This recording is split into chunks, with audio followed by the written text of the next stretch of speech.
Welcome, honored guests. Lend me your ear as Feats Fantasies presents a tale of adventure. Welcome to Cataclysm Rising. Alright, welcome back to Cataclysm Rising, everybody. I'm the DM, Manny, and to my left is... Oh, I'm sorry, I forgot which way was left and right. He's in the character already. I was too focused on Tea. imbibing in this found familiar coffee. Wow. This delicious Fey Step. I think it's Fey Step. I am Gunther, and I play Sylack, Dragonborn of the Far Steppe, Liberator of Timbervault, Knight in errant to Nivelle Barkton of Countryville County City Town, Paladin of Bahamut, and the Claudius Crispus. And to my direction. The L makes a lot. The left is the L. Yeah, but if you can't remember which one the L is. What if I'm dyslexic, Alex? I was gonna say, because I suffer from dyslexia, and I had a good friend in high school, Daniel. If you're listening, you're an asshole. Who would get me with that all the time. Left. I'm just kidding. It still works. No. You're just No. Hi, my name is Aaron, and I play Nivelle Barkton of Countryville County City Town, the apathetic half-elf who doesn't know what he's doing here. I don't know. He doesn't seem really apathetic to me. You're right, he cares quite a bit for somebody who's not supposed to care.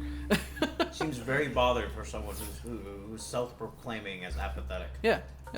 He lies to himself. That's how it goes. You know. There we go. Upsetting. And to my direction Is Mary, who plays Athelas, the smooth-brained, very snobby tiefling, who apparently can't tell which way the L points in the alphabet. Common, of course. And to my right... Wait, left? We've tripped her up. We've made it worse. Left, right, boom. With all this changing direction, I've lost my familiar, but I can tell you, I know how to find him with found familiar coffee. Anytime I bring out a pot and brew it up and pour it out, he smells that and he comes running. Found familiar coffee. Stop. Played by Alex. Can we shoot? I don't care if they use it or not. Can we shoot an ad that's like almost Marlboro Man style? Like trash warlock. just like something that's like out in the plains, right? And it's just like all of this like wildlands imagery. Nope, can't do it. Like over a sunset. Can't do it. Found familiar copy. Okay, because look, if I gotta do it in the character of board, it's gonna be in a freaking alley, and there's gonna be rats swarming all over the place, and it's gotta be a dump. On the last episode of Cataclysm Rising, you guys are spending some downtime in the port city of Adle Palm, or port city of Fort Conrad in Adle Palm Island, an island off the southern coast of Caledonia, of the mainland. And you got into some interesting situation where you figured out where you needed to go next, and you decided you guys were going to go to Orin, the sister city of Lazarvosk. As a result, you decided that you guys need to change up the ship as well as fix it after a weird encounter on the sea, to keep suspicion off of your guys' tail after setting several buildings on fire in Lazarvosk. You learned that the cost was going to cost about... Notes here. Number. Hold on. You You have to say it in the voice. I'm doing a recap right now, so I can't do the voice. Okay. Good excuse. About 1,720 gold pieces, and an additional unknown amount for some upgraded weaponry.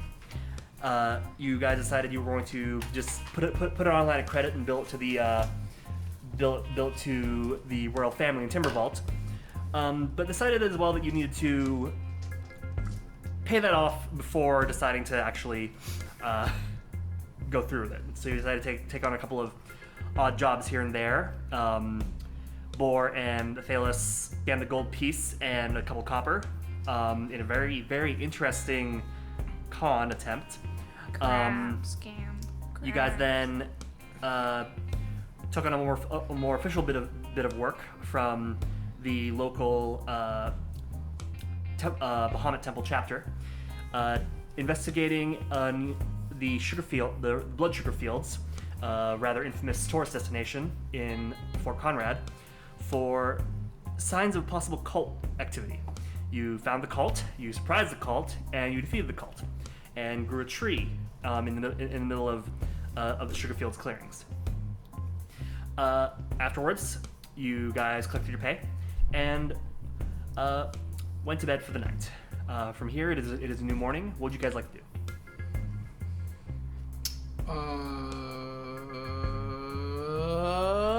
You received 900 gold pieces from the initial. Oh, right. Yeah, from the initial Which notebook did bounty. So I think it was this one. Let me see here. It's most of the way there. We gotta go talk to the magic lady. Oh wait, me and Borg can't do it though. No. Talk to the magic lady. Yeah. That was also yesterday. She did say to come back. Oh, okay. Mm-hmm. But she also said to come back the first time that we went there. Well, she said, come back in a couple days, and then yesterday she said, well, come back tomorrow. I'll send you out if they're not technically, back she by was the tomorrow." one that gave you guys the information about the cult mission. I got it. Yeah, but she didn't give us the mission. I got Yeah. another idea. Huh. If you can get her, convince her to help you post a bounty for the guy who turned you into a crab. Oh my god. Actually, I'm gonna share this with Athelas. I got an idea. You can get that lady. Athelas doesn't have her face on. No routines or nothing yet. Borg just comes busting into the room with a new idea. Go. And I'm just tired. Yep. Okay, you burst in. You see Athelas just hasn't put on her face yet, and she's. If you get that lady to post a bounty for the guy who turned you into a crab, we can make more money.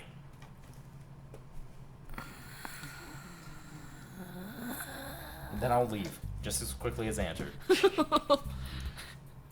I think on this. So that happened. Yeah. There is also the Catalina Hunting Lodge, which also acts as a venue for adventurers and alike to go. Yeah. I think Oh Let's go yeah. back to magic lady and see if she. I think we were more interested in fetching magical items for Magic Lady. Okay. We- All right. You enter Katarina's Arcanas again, and the bell rings, and this time you hear a bit of you hear some voices inside, and you see that Katarina seems to be talking to this older tiefling gentleman, wearing white and gold robes. He's leaning on a large staff, and they seem to be arguing. Good morning. Let me know when you have a moment to talk. She's like, "Oh, I'm sorry. I'm sorry." He's like, "Please, I have customers now. I cannot give you this. I cannot give you this item." He's like, "Please, just like it will be for a good cause." And it's like, I know your apprehensions about it, but please, perhaps these folks can help out. If you're able to figure out what's going on, then okay. He, What seems to be the problem? Oh. And I will stop him from leaving. No, he hasn't walked out. Oh, He's okay. really just turned around. He's like, "Oh, Oh. young man, are you an associate of Katarina's?" Am I? I would say maybe an acquaintance. I only met her 2 days ago. Well, good enough. Well, you can see now that this is an older tiefling. He has like pale yellow skin, white hair. He looks quite old. He's got a nice trim, long goatee. He's a little bit hunched over, leaning on his staff. He has green and white robes, and he says, "I am Father Andres from the Church of Kosam, particularly of the Eldevier branch, and I am suffering from a very, very unfortunate ailment." Being old. Where'd my pen go? I gotta write things down. No. So who is actually at Myself for sure. I assume Sylack and assuming Claudius. everyone. I'm assuming everyone except for Boren. Okay. I would have yeah, yeah. I would have hung back a little bit. Okay, and so probably I just would- like outside. He says he's afflicted by something. Yes. I would have done something very specific before I left the ship, even. But, Okay, what is it? I would have essentially just changed clothes and grabbed an extra piece of gear that I've had with me for a while now. Church of what? The Church of the Sun and Moon, the main religion of the Drexel Empire, and pretty much most religions in general. I am not there. You're not I'm outside. Can I actually lag behind them? So are you like just like hanging out in the doorway of the store, or did you like just hanging out outside, or what? Lag behind them, change, and hang out like around the corner of the store where Okay. I expect them to walk back by. Okay, that works.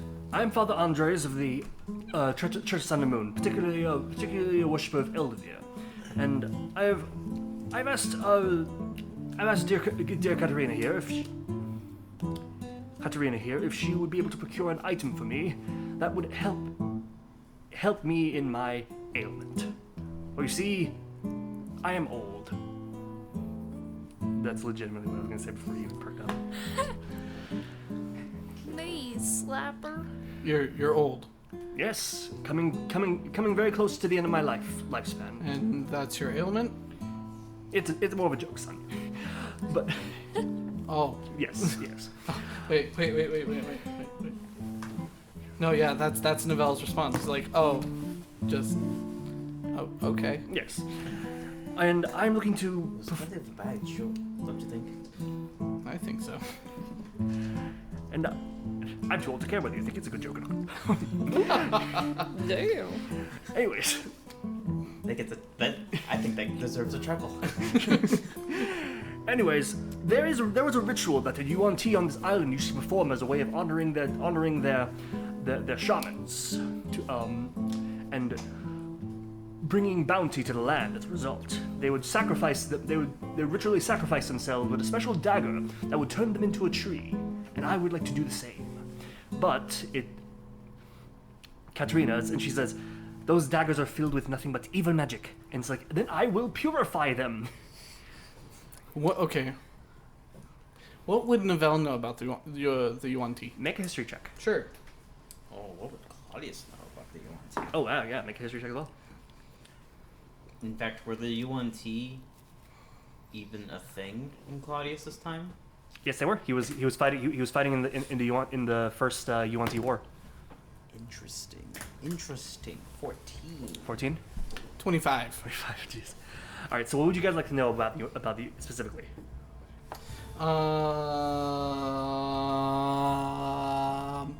Well, I guess for Novelle, I need confirmation. Does he know that they practice like evil stuff?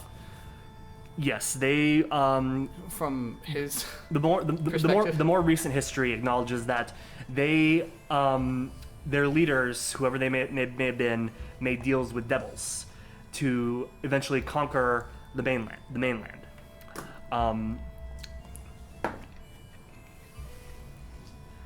So that's one. So they definitely did practice dark magic, dark rituals that involved talking to hell plane entities. And Claudius would know that. Yeah, just in general, they're very unpleasant. Believe themselves to be born conquerors. Ate people after they killed them, and did in fact also practice very very dark magics, although not in the level of this fiendish rituals that were around that weren't around during his time. Most of their magic was just general druidic nature magic. That That was a continuously escalating list. yeah. Okay. I will apply some Novelle logic here. You can confirm or deny as you please. No, but Novelle is going to put two and two together in his head for his arcana knowledge, though limited, and say, well, if you purified the dagger, would that not take away the bountiful benefits that you're seeking? whatever magic that perhaps that they performed was to appease some ancient evil snake god or something like that. If I were to purify it and bless it in the name of Eldervere, I would be turning myself into a tree that would bless the lands as a result in her name. Yes. There's a weird inconsistency. If Claudius only knows them for having druid magic, but had to fight them,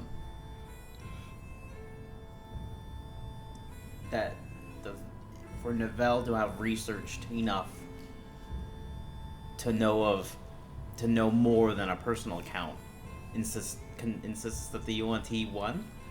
He only knows recent history, which was the one where they made deals with devils. Claudius knows the history that involves the more personal accounts of they fought with druidic magics and things like that, which would have been kind of lost to the wayside in terms of. So Claudius's account is probably more true to fact than. Or it's probably more dated, is another way to look at it. But that's what I'm getting at is if Claudius's account is of druid magics, and his is a personal account, and he fought against them, but Novell's account of it, or knowledge of it, is more recent. That insists that the UNT won because the Romarian Empire died out. No, because back then the UNT in Claudius' time weren't using devil magics. Yeah, it's also part of one of those things of understanding, like in the case of the Romarian Empire may have lasted a couple centuries, therefore Claudius's personal account of it is probably only going to be a decade or a few decades, whereas Novell has the beneficiary of being in modern times, having modern history books that have looked back on it and actually seen the full 400 years of it, because Claudius' account from, say, early Romarian period may not have Romarian, getting confused. His account from the early Romarian period might not necessarily line up with the entire period. Right. Okay. Interesting. So basically, both of you would be able to confirm that yes, they did perform magic like this. They did perform rituals, but this seems to be more on the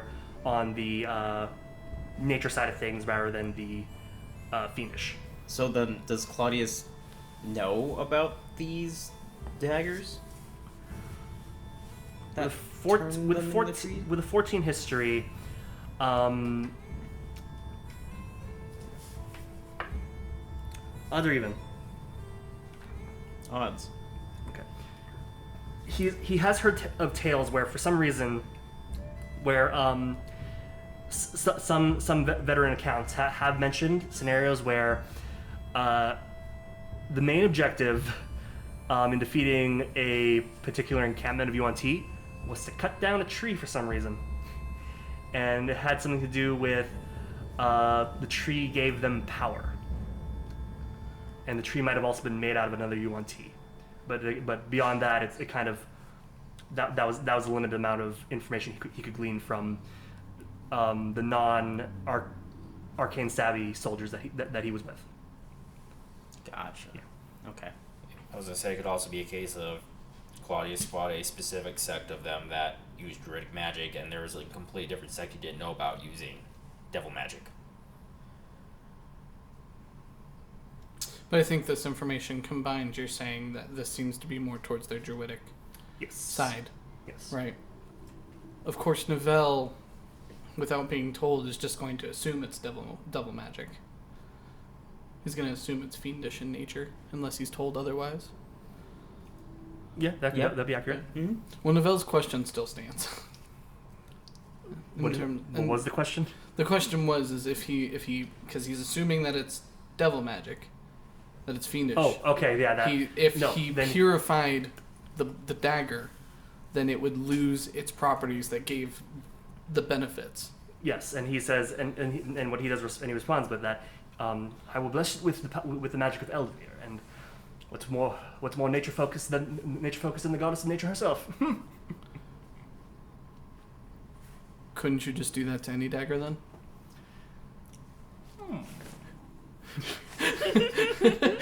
I will ruminate on this.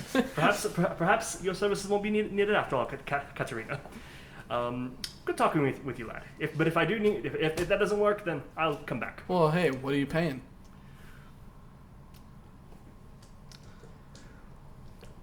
Well, I'll be paying a solid. If you're willing to take on this job, I'll be paying a solid. See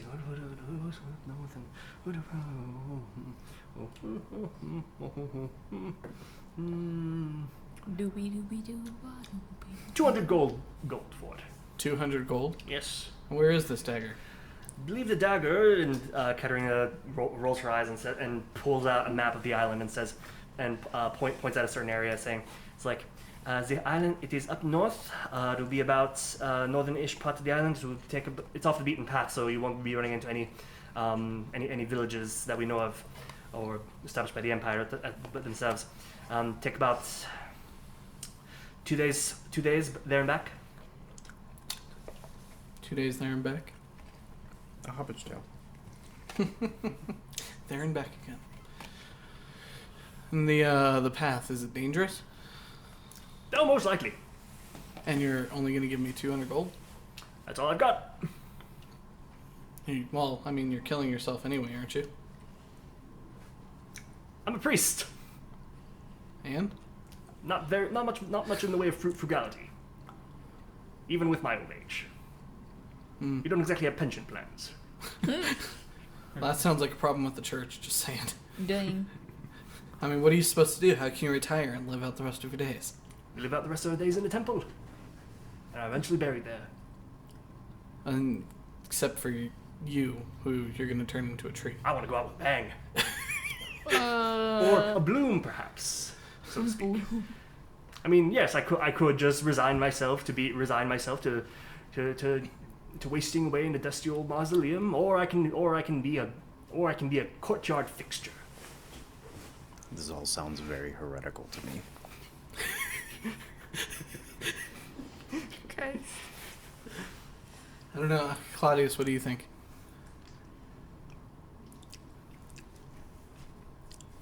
You know, I was never a religious man. And from what it sounds like of Sylack, I don't agree. I don't know, Master Novella. I don't think we should take on this job. It doesn't sound like it gives us Yeah, it doesn't sound like enough incentive. Yeah. Well, if this thing does work, I'll make sure to leave that 200 gold to you all in my will. Anyways, I'll be off then and see if I can bless the dagger. The man was very impatient. We didn't even give him a decision. He leaves. Well, it's fine with him. He said he would leave us the 200 gold in as well. Oh. For giving him the idea for the dagger. So, you know, hey. Random 200 gold pops up 5 sessions later. Where did this come Wow, from? it worked. A letter. I can't believe it. That man was going to go out of his way, spending 200 gold for someone to bring back a cursed dagger for nothing. So he walks out, he hobbles out of the store. Katerina just kind of rubs her head and says, I'm very sorry about that. Yeah, what would you need help with today? Well, I was oddly enough hoping that you hadn't heard back from those other adventurers yet. Well, yes, it has been a while since I've heard back from them. But I do have a couple of other interesting things that have come up recently. Not a UNT dagger, right? No, not the UNC dagger. No, of Okay. course. Well, it will involve another trek into the jungle. Speaking of the UNT, there was a point in time where there was legend tell of UNT who fought on the battlefields that were capable of growing to a larger size than they normally were. Oh, Yeah, upon drinking an elixir that the Romarians, that the Drexel and the Drexel Imperators referred to as snake honey. do you know anything about that, Claudius? History check with advantage. Now I kind of wish I was in there. 9. 9. You have heard on the tales from other soldiers that Yuan-Ti would drink something and then suddenly grow twice their size. It was intimidating and effective in certain areas, and it was referred to as snake honey. Yes. I have some brothers that had an encounter with. It is a snake honey. Okay. So you're trying to find some? Well, one of my scouts has that I hired to go out into the jungle to find things. He did happen across what seemed to be a nest of very large bees.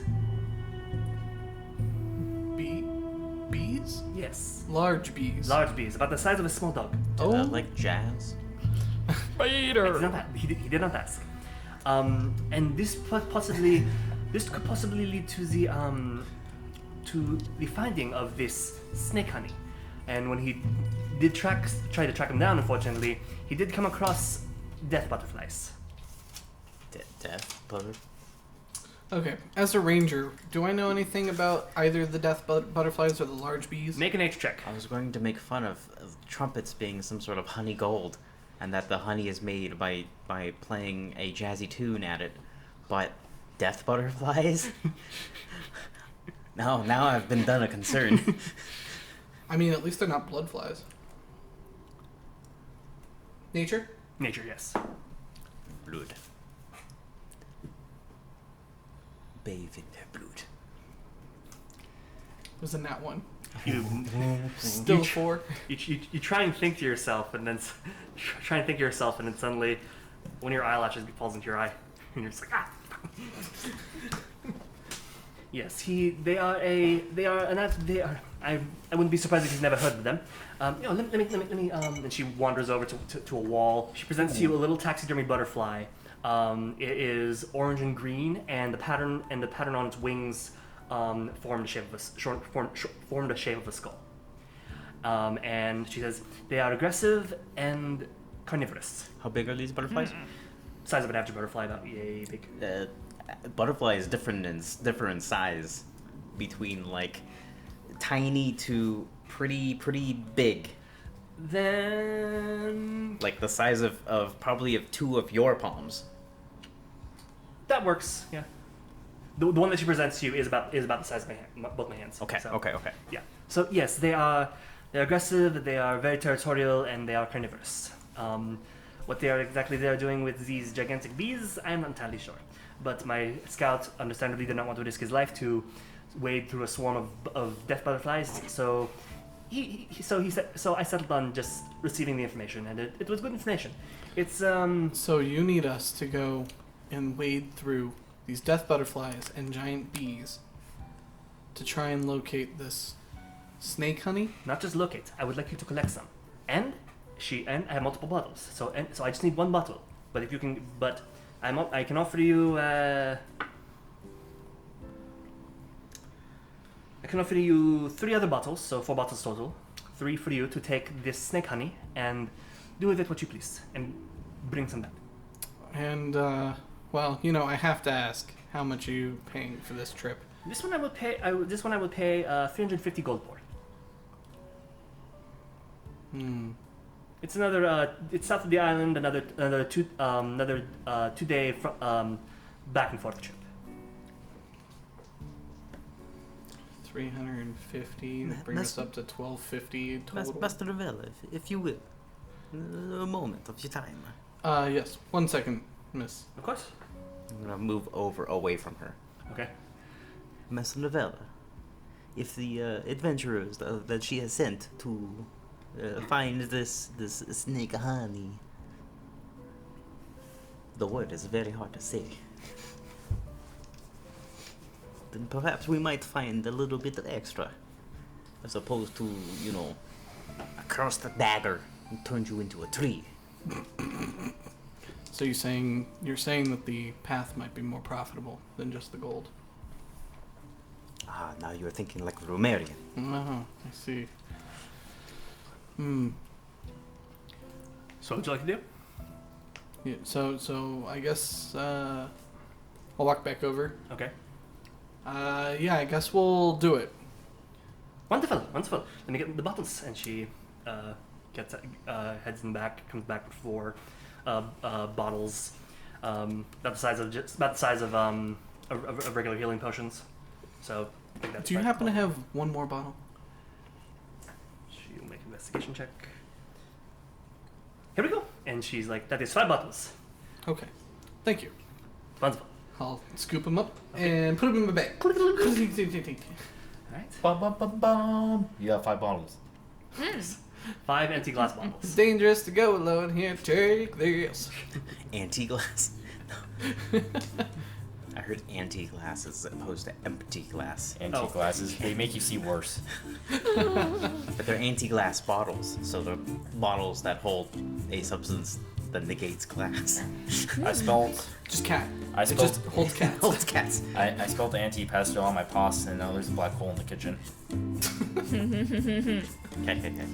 Okay. Alright.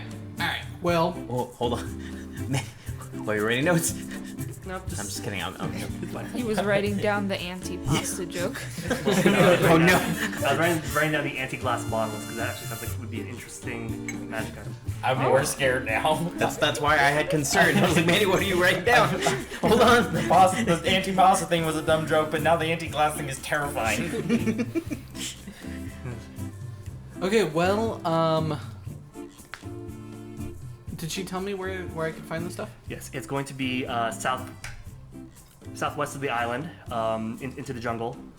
Again, off the beaten path, so it's unlikely there's going to be any villages to come across.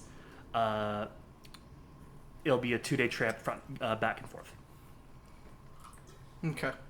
So 1 day going in, another day going back out. Do I need to get any equipment for 2 days?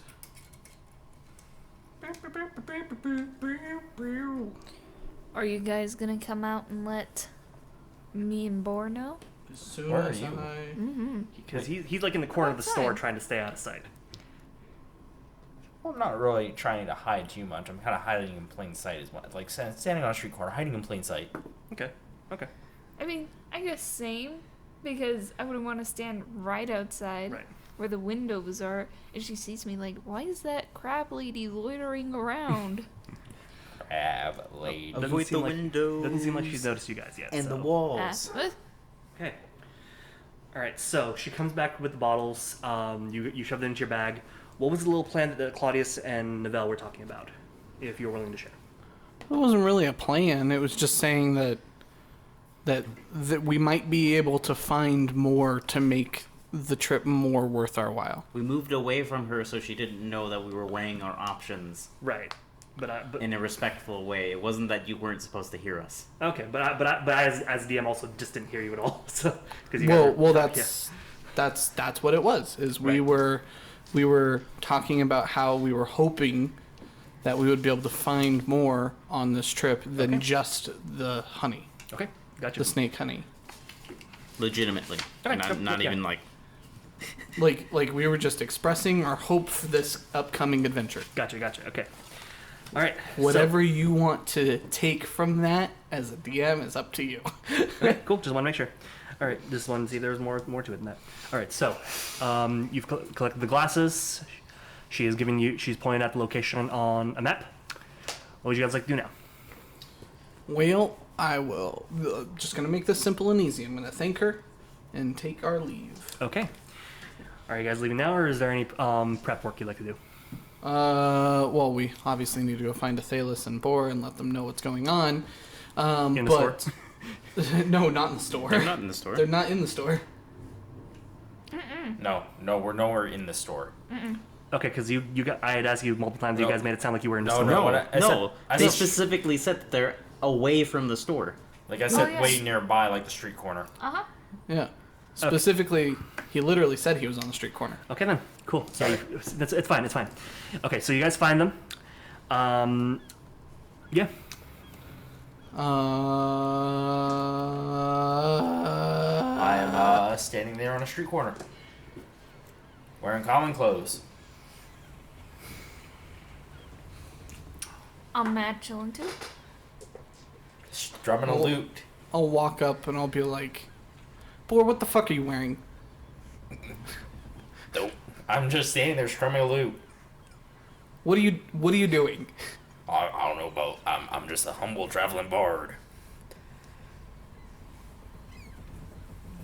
While I admit you're shockingly charismatic, why? Well, you see, do I have anyone actually paying attention to me with this weird musical performance? Make a performance check.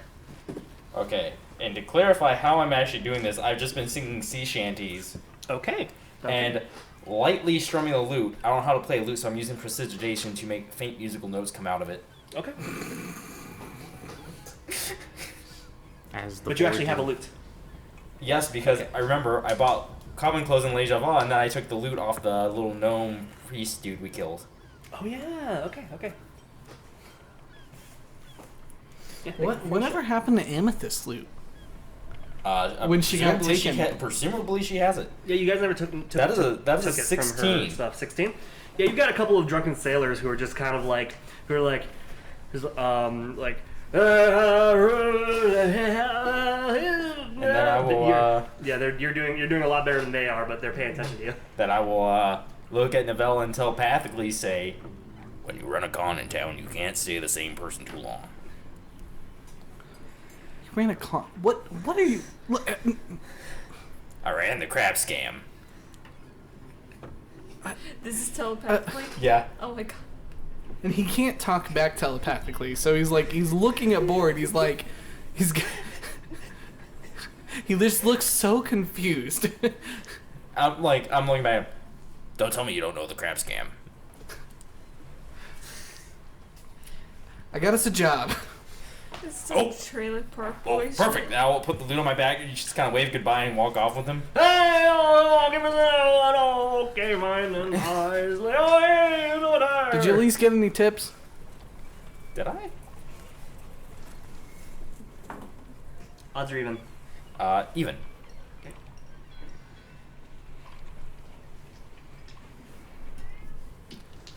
I'll look at Athelas. What are you supposed to be? His manager or something? You got a silver piece. Athelas is Ooh. just picking at their nails. Just like, Because you're doing a wonderful job. yeah. I got a silver piece. Better than nothing, I guess. Well, I'll have you know, yesterday we made 4 gold. How much did you have to spend? Absolutely none. Just went in there, ran the classic crab scam, made a gold off that, then went and gambled. I don't want to know what the crab scam is. Okay, so How do here's the How do you get thing. through in this world with your money intact and you don't even know the crab scam? How are you going to be aware of the crab scam? I don't. So here's the job. And I'll explain everything. And then So we're just going to go fill up a jar with some honey. Yeah, pretty much. Except there's bugs. Apparently big bugs. At hearing about the honey and the bugs, does Athelas know anything about that? Make an Arcana check. Or well, what's between your Arcana and your Nature, which is higher, or do you have proficiency in either of those? Let me see.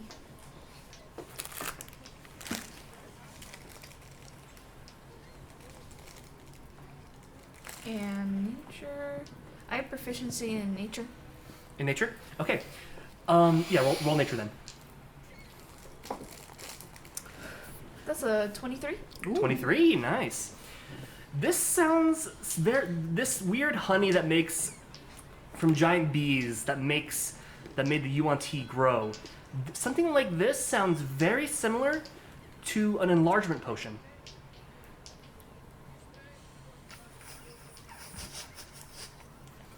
That's exactly what you think. Oh. It's a giant crab. Oh my god. That is a giant crab. It's just the crab scam, but giant.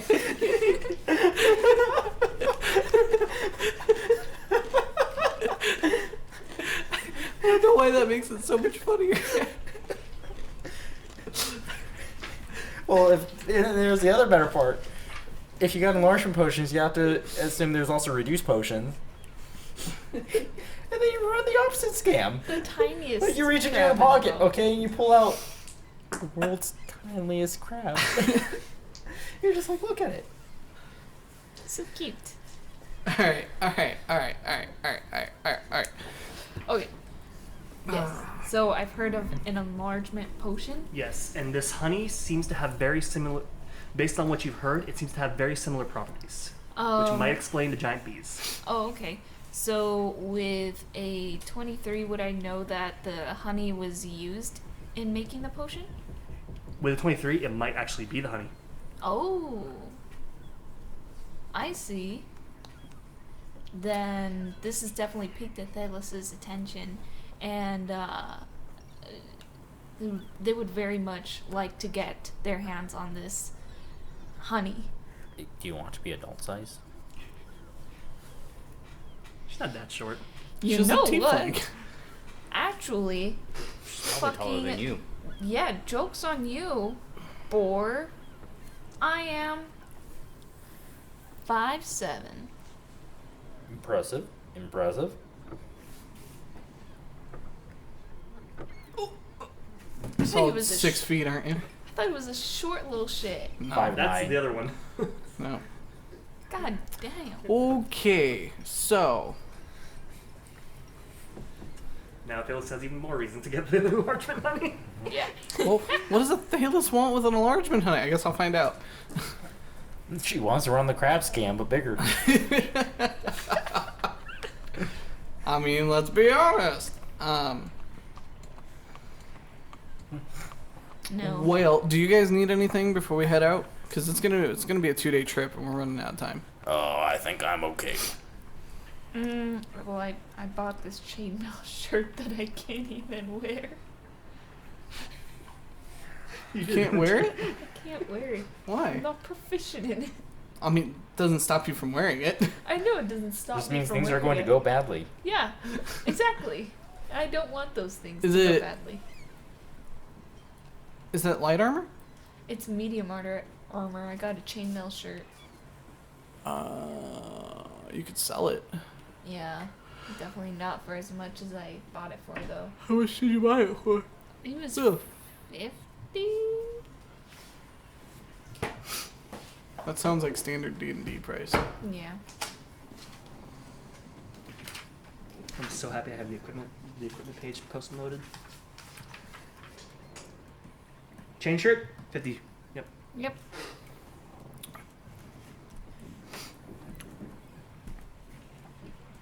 Give it to Boar. Let him sell it for, I don't know, 75 to 100. Alright, I give it to Boar. Alright, I put it in my pack. Okay. Are you gonna try and sell it now or later? Oh, later. Okay. So is there anything else you guys need before you go on this trek? I don't need anything. Okay. I mean, Sylack, Claudius, do you need anything? Nope. Awesome. We have a sizable party, don't we? Yeah. Yeah, we do. And we're going to try and get one more person joining. Who knows what they're going to bring? Oh, okay. All right. Yeah, one more cast member. Remember? oh yeah. It's the goal. All right. So you guys begin heading in the direction that Katarina had pointed you towards. Who is leading this this march? I guess it'll be me since I'm a ranger. All right. Please make a survival check. You don't necessarily have to lead it. No, but I can't be lost. No, but you don't have to lead. That's If true. that makes sense. Yes, You can still be a guide and not have to. that's true. That's true. Oh well. Cool. Wow. Wow. Wow. 8. 8. Okay. It takes you a little bit getting used to this unusual environment in comparison to the colder climate on the mainland, as well as the trees there. In comparison, this is a far step away from what you're used to. It's super humid. The vegetation is super dense and thick. So it takes with several C's. Yes. So it takes you a little bit to get your bearings. Make another survival check. Oh, let's use the new die.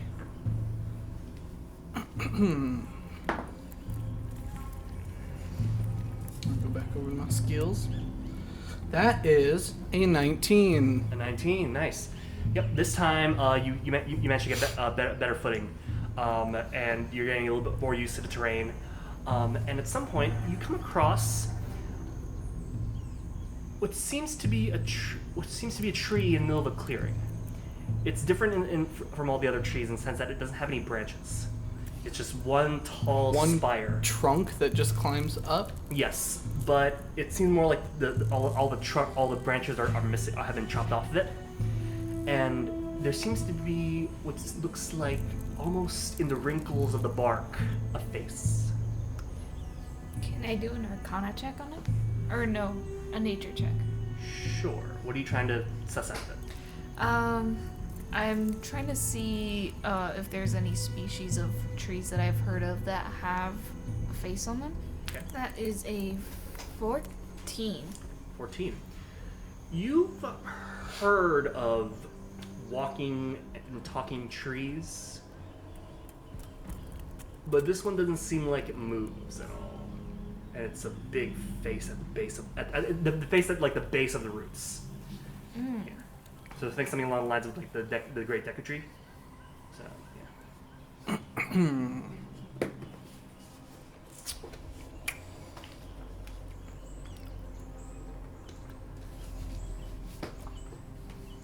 I'll just run my fingers along one of the spots where the branches were cut off as I'm trying to walk by. Oh, that tickles a little bit. No, Jesus Christ. I was Okay, who was playing with their wood? It seems like this fella is. Ha ha.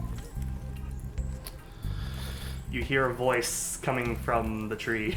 I Or- hate it. You whack it? Okay, roll for attack. Wait, what did you say? I hate it. Oh, hate it. Okay, I thought you said you hit it. Or should I ignore this? That depends. I've heard of these. And I explain that I've heard of walking, talking trees. Hello, Hello there. who are you? Me? Oh. Claudius is going to maintain composure. He's afraid of trees now. Walking, talking trees, yes. You can call me Alonzo. Is that what the UNT sound like? Mickey Mouse.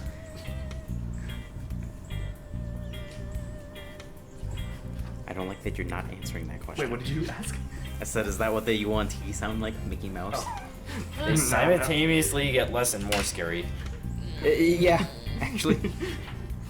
Oh, I'm gonna inject your veins with poison and eat your flesh. Oh. Yeah.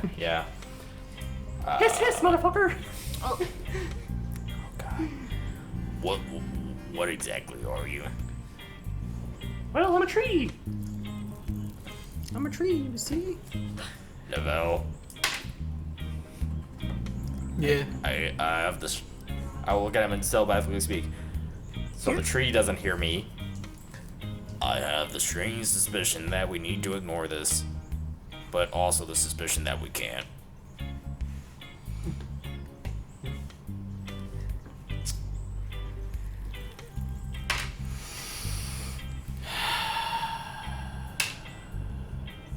Do we know where we're going? Are you asking that out loud, or? Yeah. Okay. He was asking that as Alex. Well, you seem to have found yourself here. Oh, It's still a trait talking. I guess he was not asking that as Alex. I mean, I was also asking it in character. Okay. Yeah, I mean, yeah, just this way. And I'll point in the direction we gotta go. Let's keep going that way. Oh, you guys lost, or you Nope, really not nope, lost. Not lost. If we're lost, we'll find you and ask directions. Oh, that works for me. Thank you, trees. Why'd your voice change? Oh, I like mimicking voices. That guy had a really cool sounding voice, so I wanted to try it. oh, Does he sound like Boar? To the best of his ability. Oh. It's not terrible, but it's not. It's perfect. not. It's not perfect. It's not the clone Boar. No. It's just deeper. Yep. Okay, yeah. If we need a tree's help, we'll come back. Sounds good. No one knows better than trees. Got that straight. straight like your trunk. I get it, and then I'll walk away. As you walk away, you hear, if everybody else is walking away, you can hear a, I don't get it.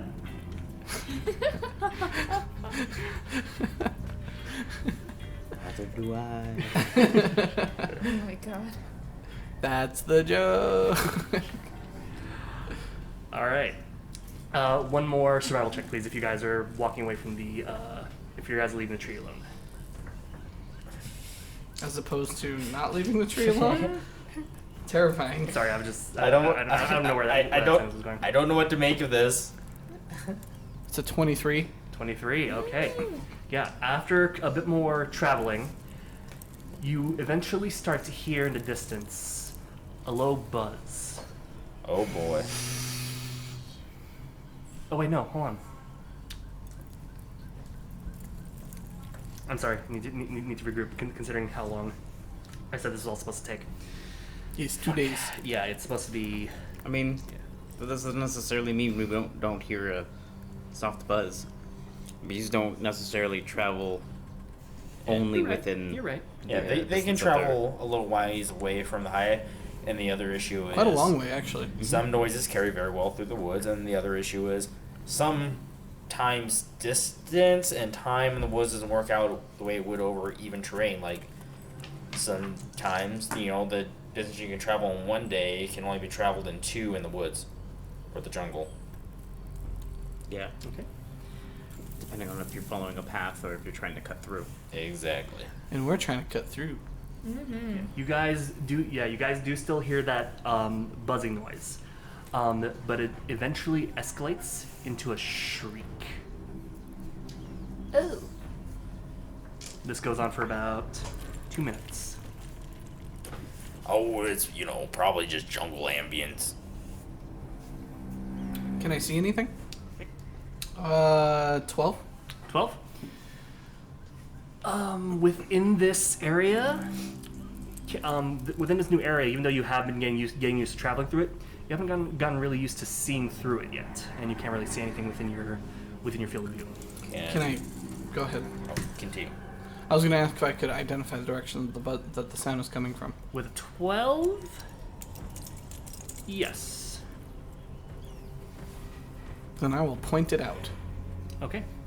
It would have been coming from the more northern direction, so a little bit ways off that where you initially are going. Because you guys are going southwest, the sound came from the north. Do I recognize this sound? Make a insight, I guess. Insight? Yeah.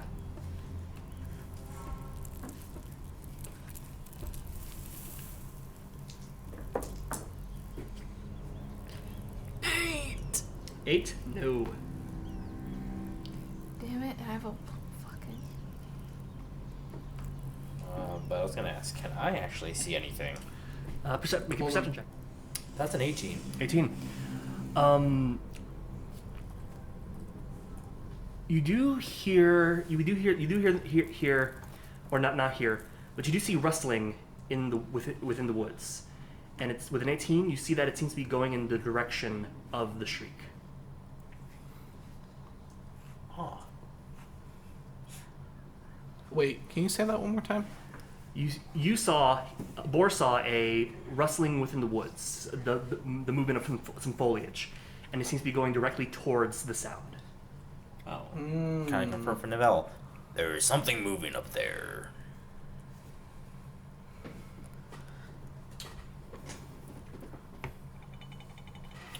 Do I see any tracks or anything? Make a survival check. It's a 10. A 10? No, unfortunately. To move towards the noise or no? Novell will slowly start creeping up to the direction that the noise is coming from. Okay. And the rustling in the foliage. Right. Stealthily. Okay, please make a stealth check. If anybody else wants to follow him, please make a stealth check as well. Yep. I will not even attempt. Okay. Claudius is gonna try and go, Cool. keep up behind. All right. So Boar and Sylack are staying behind. Yep, Okay. we're not stealthy boys. It's an 18. 18. Navel? 20. 20. Ooh. And Claudius? 18. 18. Nice. You get through the underbrush without a hitch. You don't think anything has heard or seen you. Bor and Claudius, I don't think you guys even you guys see them disappear pretty well. No, Bor and Sylack see them disappear pretty well. All right, as you begin to approach, what would you like to do? Well, what do I see? All right, as you approach, you come across a clearing, and you see water. You see a small lake, a pond, bit of flowing water, and an absolute unit of a toad. An absolute unit of a Yes. toad. And it begins, you were also following the rustling noise, and out comes another absolute unit of a toad, big old, and they see each other, begin hopping toward each other in this little watering hole, and begin making that similar that buzzing and then a screeching noise. And then they both submerge themselves in the water, and one gets on top of the other one. Okay. Oh. Great. Like that.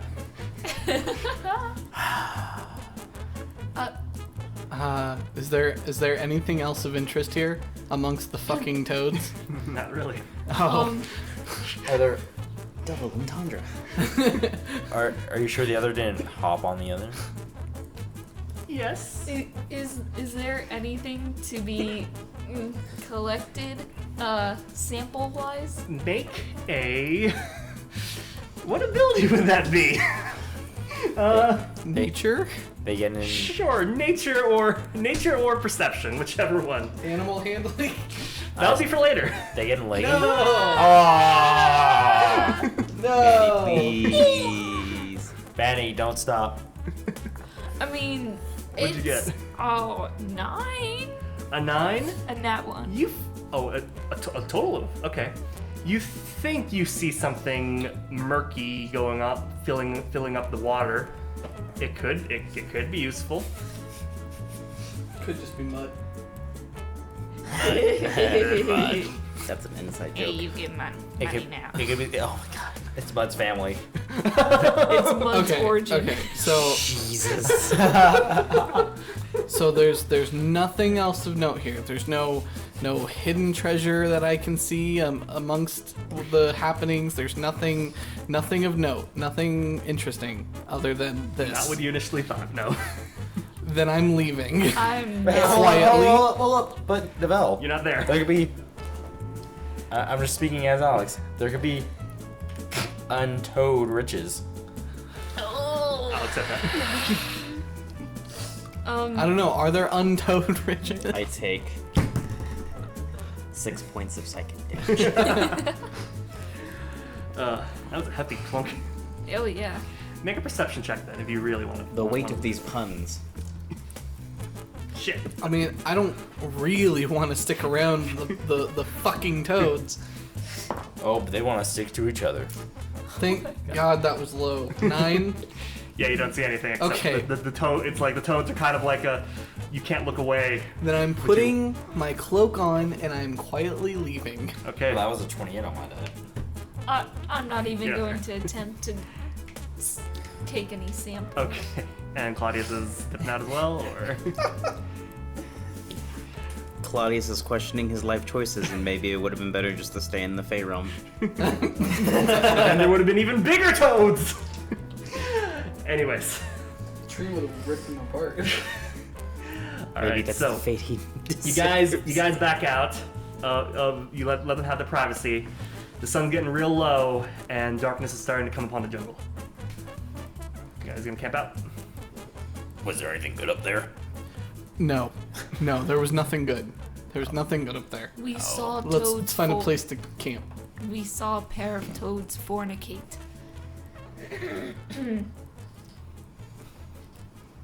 You could not have. You didn't have to told me.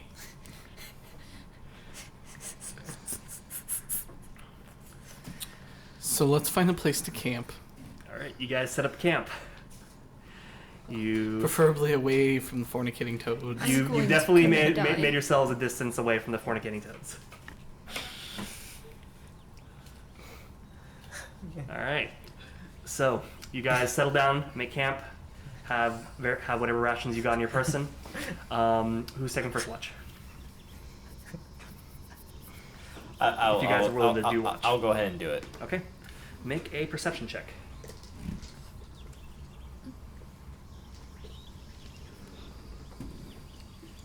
That's an 18. An 18. Okay. Pretty good.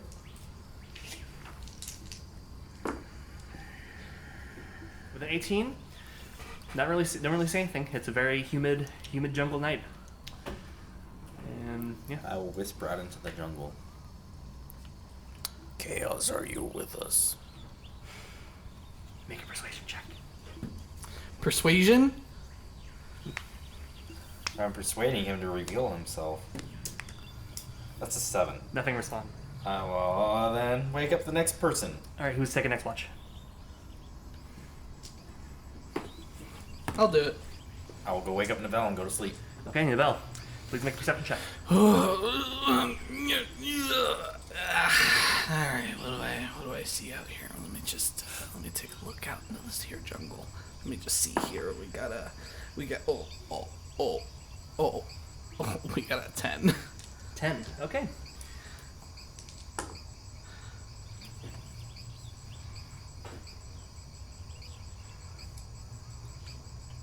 That can't be good.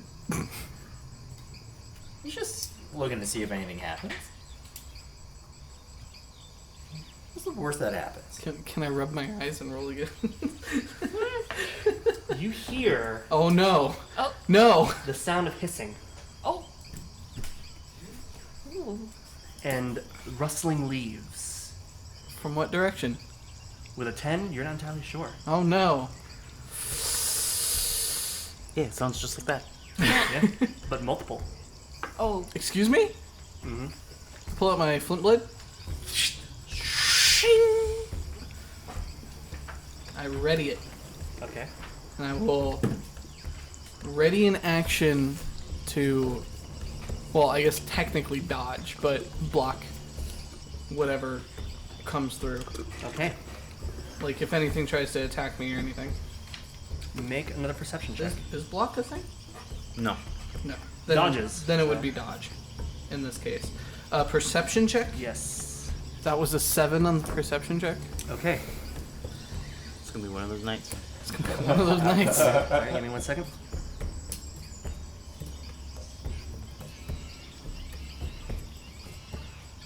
No more seconds for you. No, stop doing whatever it is you're doing. Please be nothing. Please be nothing. Please be everything. TPK. TPK. Some of us just got here. I mean, then Cataclysm just goes to a Avernus or something. If it's TPK. That is actually the problem. If we all die at the same time, it's just gonna be us in hell. Yeah. All right. Especially with the shit we've done. Navel, as you walk, kind of like watching the horizon, the foliage, you take a step and you sink into something long and squishy. And when you look down, a snake head lunges at you, but you back out, and now you can see on the ground are swarms of snakes. What the fuck? Please roll initiative. What the fuck? No. What the frick? Oh, wait. This would be a great time for Fireball. Why am I a wizard without Fireball? All right, because it's a 3rd level spell. If I had it, by the way, that would be my gut reaction. All right, Sylack and Claudius. 7. 7. Is that for Sylack? Or is that Claudius? Do you want me to roll? I know I'm pretty sure I typically roll. Oh right, yeah, you roll Claudius. together. So yeah, Psychic goes right after you. So Who? What? the Psychic goes right after you, doesn't it? They go right after your turn. I don't know. I want to say that they do. We run Bax and Junior a little bit different. What do you say, Manny? Because I can't find it and I don't want to take the time to look for it. That's fine. We'll just say he's right after Sylack. So So he runs on the same initiative? Same initiative. So Okay. 7, you said? Yes. Okay. That's unfortunate. All right, Novell. It's a 14 on initiative. 14. Okay, cool. Athelas. 6. 6. Or sorry, 7. Okay. So I presume that you have a higher dex than Sylack. So Yeah. yeah. So also 7. 14 for Novell and Boar. 24. 24. Okay. Yeah, yeah. So, weirdly enough, Boar, who just went to sleep, you suddenly feel a crawling feeling across your arms. Something seems to be crawling up your sleeve or pant leg or whatever. Not enough to wake you up? Apparently so. Okay. You don't want to... Never mind. I'm not DMing. You're DMing. I'm going to keep my mouth shut. Oh, it's fine. I'm just trying. Yeah, I realize that it's been a while since I've seen anybody do an example of. Well, no, that's not true because Gunther did the whole sleeping thing. So technically, if anything, we'd be skipping Vor and going straight to the straight to the next thing on initiative. Personally, what I was going to say is if I were doing it, I would have him roll a perception check to see if he notices. That's fair. What is your past perception? 16. 16? Yeah, you definitely feel something on your something crawling up you. Cool. I was just deciding what I'm gonna do now. Okay. Let me verify one thing. I'm kind of tired of pulling the same move, so I'm gonna try not to, but if I have to, I'll live. Giant crocodile versus swarm of snakes. I see what he's just pulled up on his You're phone, not wrong. and it's just It's worse. yeah. Giant snake. No. Giant dolphin. Giant. I'm not gonna lie. I did not expect to roll that high. I always roll so low on initiative. So low. So All the time. All the time. Well, you should find a partner then. Might help. Sidekick or something. Might help. Might help. Then you wouldn't have to be rolling so low. Yeah. Mm-hmm. I hate all of you so much. I want to Kermit suicide. Okay, I can't do that, so giant alligator again it is. Oh, okay. My friends want me to kill myself. You feel something writhing around you, and you turn into a giant alligator in the middle of your cot.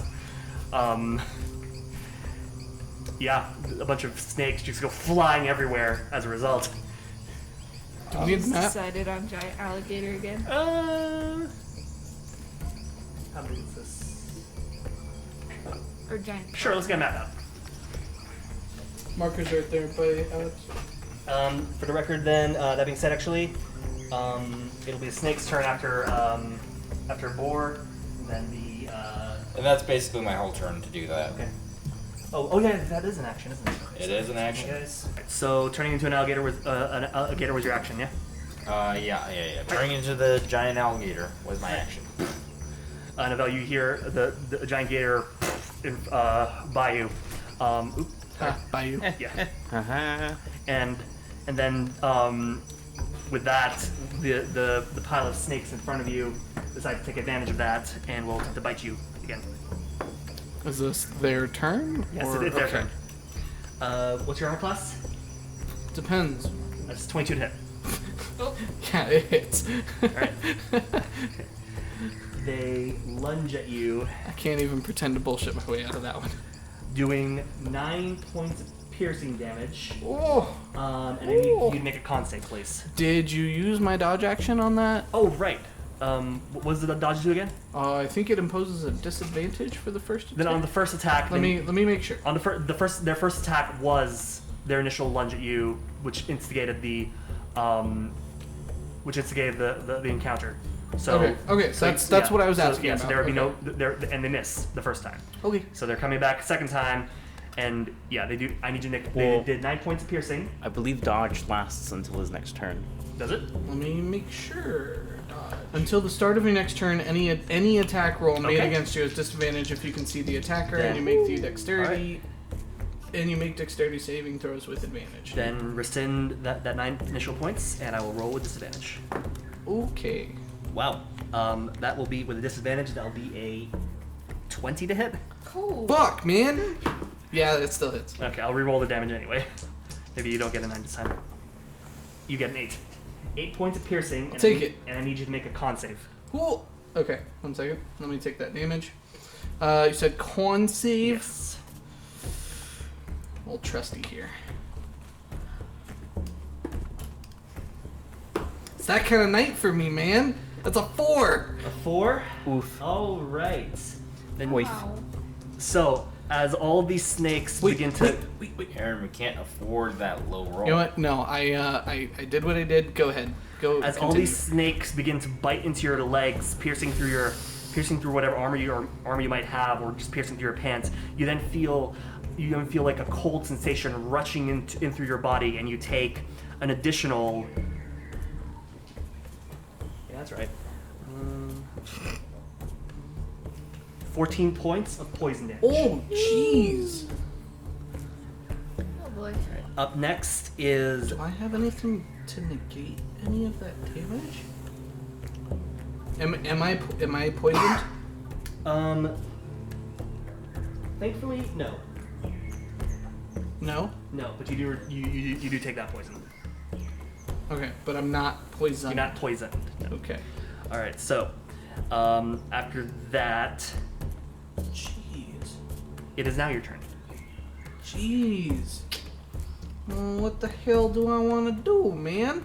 Oh, I know what I want to do. As an action. So are they're just like surrounding my feet? Yeah, they're starting to enter your space, and they're kind of just like crawling in and around you. Are they technically in my space? Yeah. Or could you say they're crawling in his skin? Yes. I don't like it. They're in and around you. Well, no, they can't be in and around because they're a medium, but they're occupying your space right now. Is what So they look beneath their surface. Yeah. Confusing. What is real? Well, then I'm gonna do the only thing that logically makes sense to me. I'm gonna pull out my fucking broom and I'm gonna fly up. Okay, you pull out your broom, you get underneath it, and you hover upward. Yeah. How high are you going? I am going fucking. Its flying speed is 30 feet, so I'm going 30 feet up. Someone please. Thank you. Kicking off any snakes that try and come with me. Yep, they all like droop down below you and fall off as they do. Okay. As a. Damn it, that's an action. Okay. Let's see if I have any bonus actions I can use. Bonus actions. I'm going to target a. Oh. I'm going to target the swarm. I assume it's a swarm. Yes. I'm going to target the swarm with Planar Warrior as a bonus action, and that just gives me benefits if I hit them. Okay. So, or the next time I hit them. Okay. So, Cool. All right. Up don't next, you dare say other swarm. the other swarm next to Sylack, who is sleeping, and they will make an attack on him, who is, I believe, prone. So I get advantage on that. Oof. That'll be a 25 to hit. Yeah, that definitely hits. Yep. And Sylack takes 9 points of piercing, and an additional 14 points of poison. Doesn't he have to make a con save? Oh, right. Yes. Con save, please. Sorry. How many points? The initial was, I think, 9 points of piercing. Okay. As these things suddenly crawl around you and make a con save, please. 18 on the die. 18. On the die. Cool. For a total of 21. 21. Nice. Then instead, you take 6 points of poison damage, which is halved since you succeeded. 6? Yeah, 6 total because that's already halved. It was 12 initially. Damn. So, and that definitely wakes you up. Athelas, you're up. Okay. Do I wake up from this? Make a perception check. I will also say my passive perception is 18. You start to hear some shit going down. You felt and heard dirt loosen. You can next assume to I you. wasn't being quiet about being That bitten too, by yeah. snakes Yeah. either. You also heard the shriek of the bell as things happen to him. Alright, well then I assume I'm awake. Yep. And you're currently prone. I'm currently prone. Yeah, you were sleeping. Oh yeah. Alright, I guess I'm getting up. Alright, you get up and you see that there are several within the light of the campfire, several crawling masses of slithering snakes trying to get around you guys. I'm going to use my dagger to try and swipe at the nearest swarm to me. Okay, so you get up. That's half your movement speed, and then an additional movement speed towards. So that'd be 5. Here? Yep. Okay, go ahead and make an attack.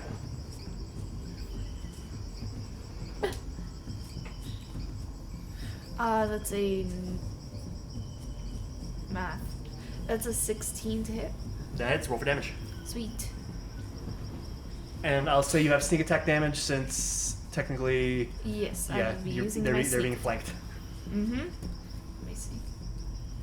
by the big old crocodile gator interior. 15. 21. 24 damage. Wow. Okay. Yeah, you immediately go hacking and chopping at that group of snakes. How much did you say again? 24. Oh wow. Yeah, you hack at enough of them to the point that they're giblets, that the rest just run away. They're gone. Sweet. The entire swarm right there is gone. So Oh, hell yeah. That's what I'm talking Kudos. about, baby boy. okay. Alright, and then... So I have 10 movement speed right now. Mm-hmm. And the other beetle is the... Yeah, the other two beetles are both the swarms. Got They it. look significantly larger than the initial swarm that you start hacking away at. Sweet. Okay, so I'm gonna...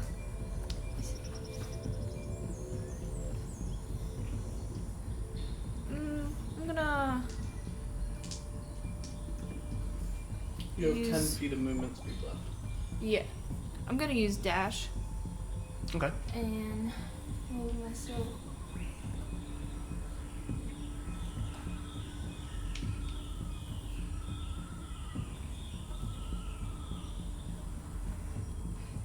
Can you help me out with this diagonal movement, because I hate it so much. Where are you trying to go? I'm trying to go towards that beetle. Come one towards me. Here. Mm-hmm. One diagonal. Here. Yep. One towards me. One diagonal. Alright, that'll be 20. So, yep. Dash doubles, so yeah, okay, cool. Okay, now your turn. Yep, that's it. Alright. Next up is Sylack. You just got bit. I got bit Ow! in the buttocks. Okay, I reach over for my glaive and I take a swipe. Okay, roll for attack. Do I get? She's not flanking. That's she fine. not? No. No, she'd be flanking. Okay.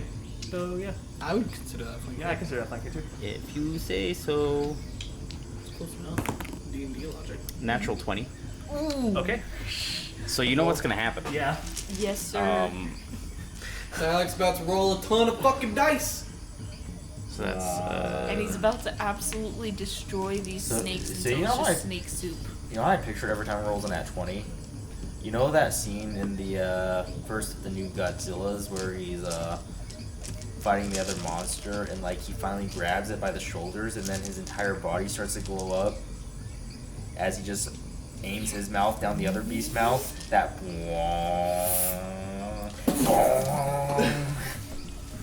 That was such an awesome moment. there's another D10. Oh, how much? That. Oh, okay. Then I'll get it later. Okay. Sorry, audience. I am trying to find as many d8s as possible from my bag without just dumping the whole dice bag out. Last break. Okay. Let's see. So I'm rolling 2 dice, right? Double the dice? Yes, but the second set of dice are just maxed, so you'd really only be rolling one. So 1 set of dice, max for the rest. Yes. Oh. Oh. Yeah, so 3d8s, you roll 3d8s, but then you take those other 3d8s and then just max them as 24. Yeah, 24. Personally, I would take the max die. The guaranteed max die. Yeah, I'm not questioning that. Plus 4. I like this crit roll. It's a really good one. It does feel more Yeah. crunchy because you get the guarantee. Yeah. 8, 9, 12, 17. 17 plus 4 is 21 21 plus 24. plus 14. Where's the 14 coming? The standard glaive max as out. Oh. So So is it's it 38. So it's- that's 20. What 21 plus 38 is 50. 59.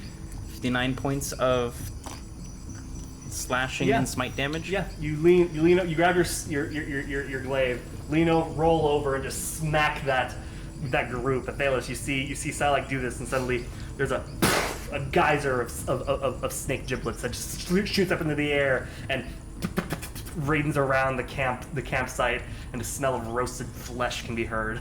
That entire group is obliterated. Oh. Thanks. no survivors? Up next is Claudius. Hold on. I have a second okay. attack. Oh yes, you do. Shit. Okay. So Scary. get the fuck out of here. Stand up. All right, half your movement speed. 1, 2, 3. I have reach. You do. Okay.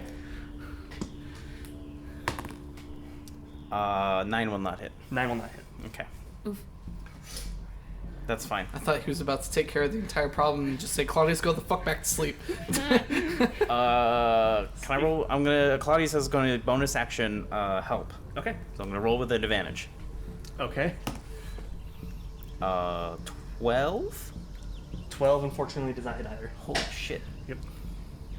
These snakes have They're slithery. decent AC. Okay, well. They're Well, wiggly. Claudius is going to... Well, he didn't help, but he's going to still make an attack with his short bow. Okay. 18? 18 hits. Roll for damage. 9? 9. Okay, cool. 9 piercing?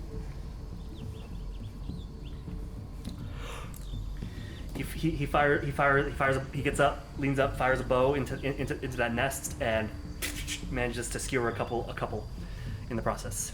All right. He skewers a couple? As in, like... No, I'm just kidding. What is a lovely couple doing walking through the jungle? We are under the overpass. I mean, In the middle of the jungle. All right. Anyways, top of the round, Boar. oh, Alrighty. Yep. You just saw a bunch of snake giblets just everywhere.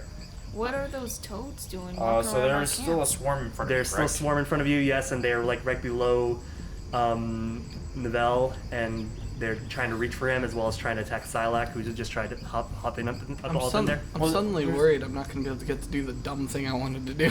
There's only one thing to do with that swarm next to me. Okay. I attempt to bite them. Okay, bite Oh, them. wait. Hold on. Didn't Athelas kill that one? Oh, Yes. Oh. Then I go to bite the one underneath the Vel so he doesn't get hurt. All right, so you scooch up towards him and bite. Harm. Oh. That is a 22 to hit. That hits. Roll for damage. I'm not going to get a chance to do the dumb thing I wanted Do to you do. want me to stop attacking so you can do the thing? No, it's fine. Okay, are you sure? Yeah. 'Cause I'm probably going to do it anyway. I can stop. Probably going to do it anyway. I cannot kill these things right now. Just do it. Okay. You didn't crit. You should be fine. That's a 7 plus. Is that a 9 or 6? That's a 9. So 16. 16 plus 2 is 18 18. plus 5. That would be 23 Okay. points Plus the 9 points that Sylack already That's did. 23 points of piercing on those. Okay. Cool. You manage to get in there, scoop up a bunch of your mouth, and just start chewing on them and swallowing them. There's still there's still a bit riding around below you though. So they're still there. Okay. So you haven't taken it out completely. Then I do my tail attack. Okay. Roll for attack.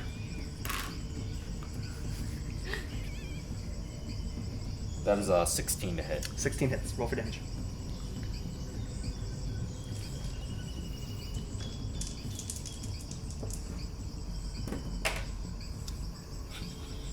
That is 15 points of bludgeoning.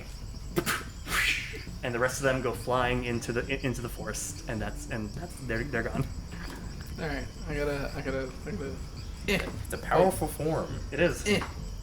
All right, Novell doesn't notice that that's just happening. He's got the creepy crawlies. Okay. It's his turn, right? Technically. Yeah, technically. He pulls out his decanter of endless water and he points it directly at the ground where he just flew up from, and he shouts, "Geyser!"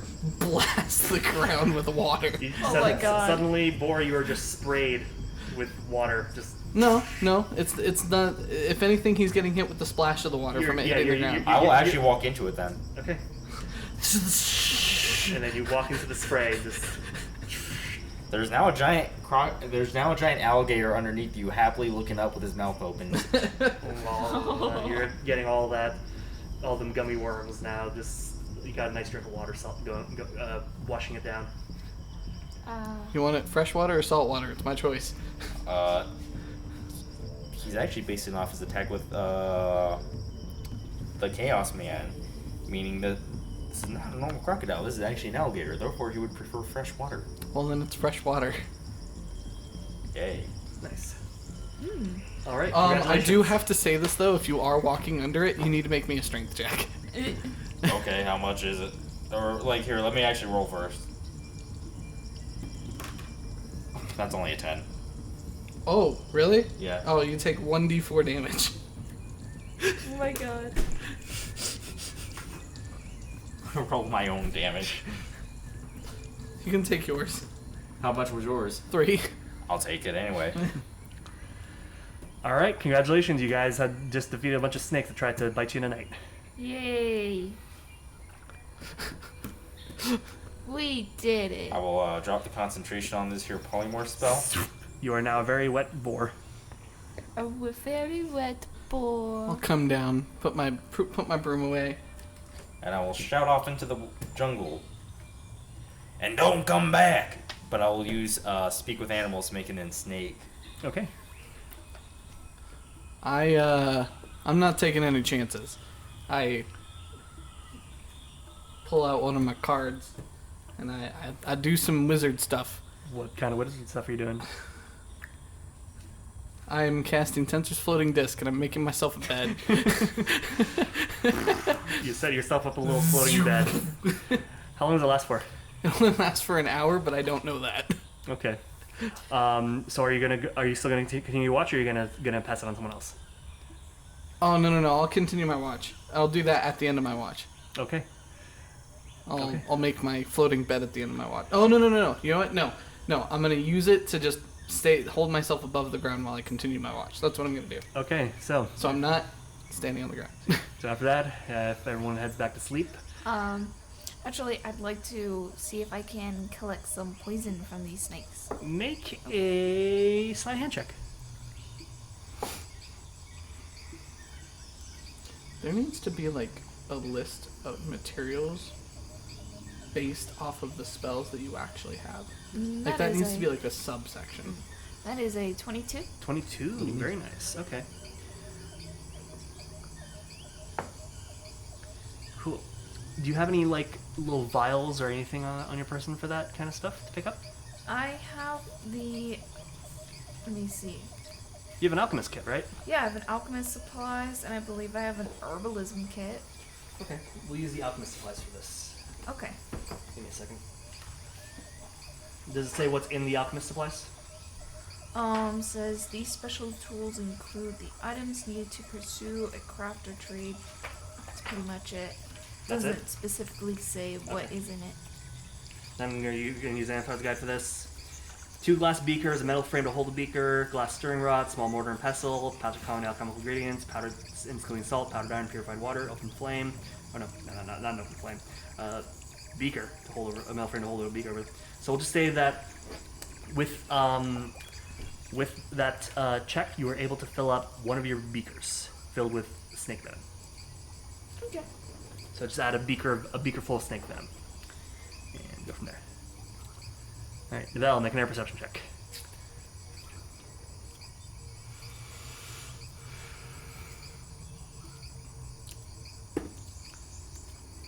$23. Nothing else arrives in the middle of the night. Of course not. Yes. With a 23. Yeah.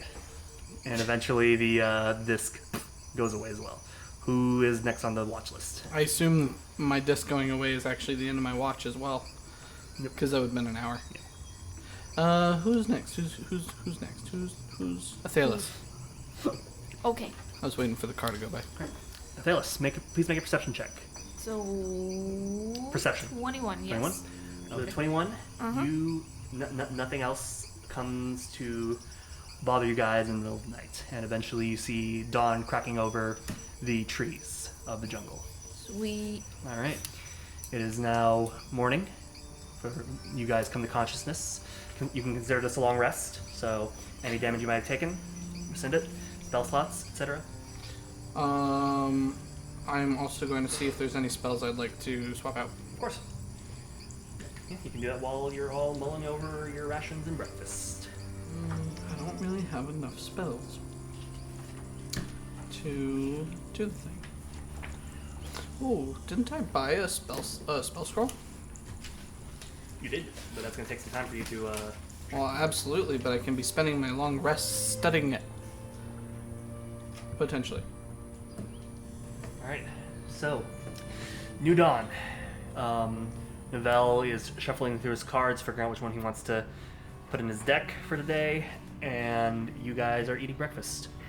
Anything you guys would like to do? Check out that highway overpass. It seems to have gotten quieter, so that's nice. Try and teach myself this loot thing I'm above her. Okay, make a performance check. Ooh, yes. 22. Sir.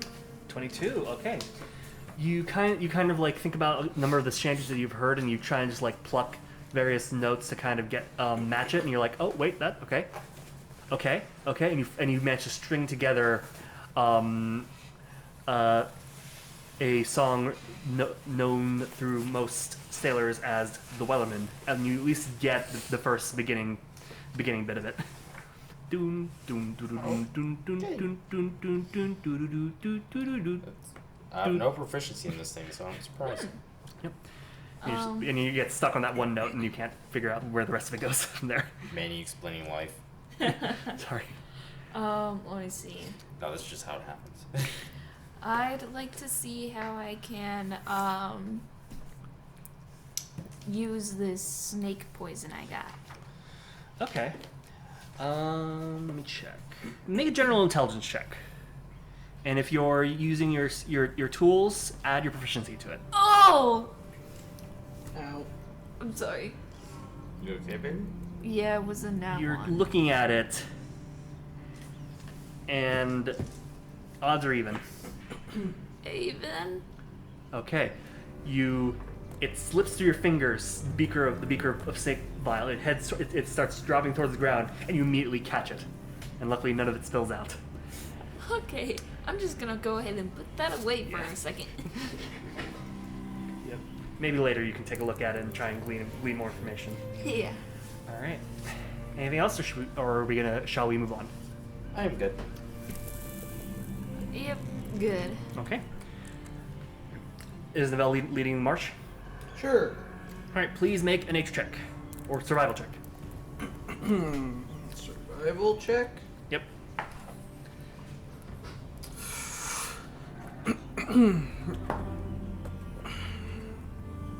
16. 16. Okay. You managed to keep moving in the direction, find a direction that you guys were originally on, continuing southwest towards the jungle. And then you start hearing a buzzing sound, a droning, something that sounds definitely. And if you wait a little bit, it doesn't turn into a screech. It stays a consistent.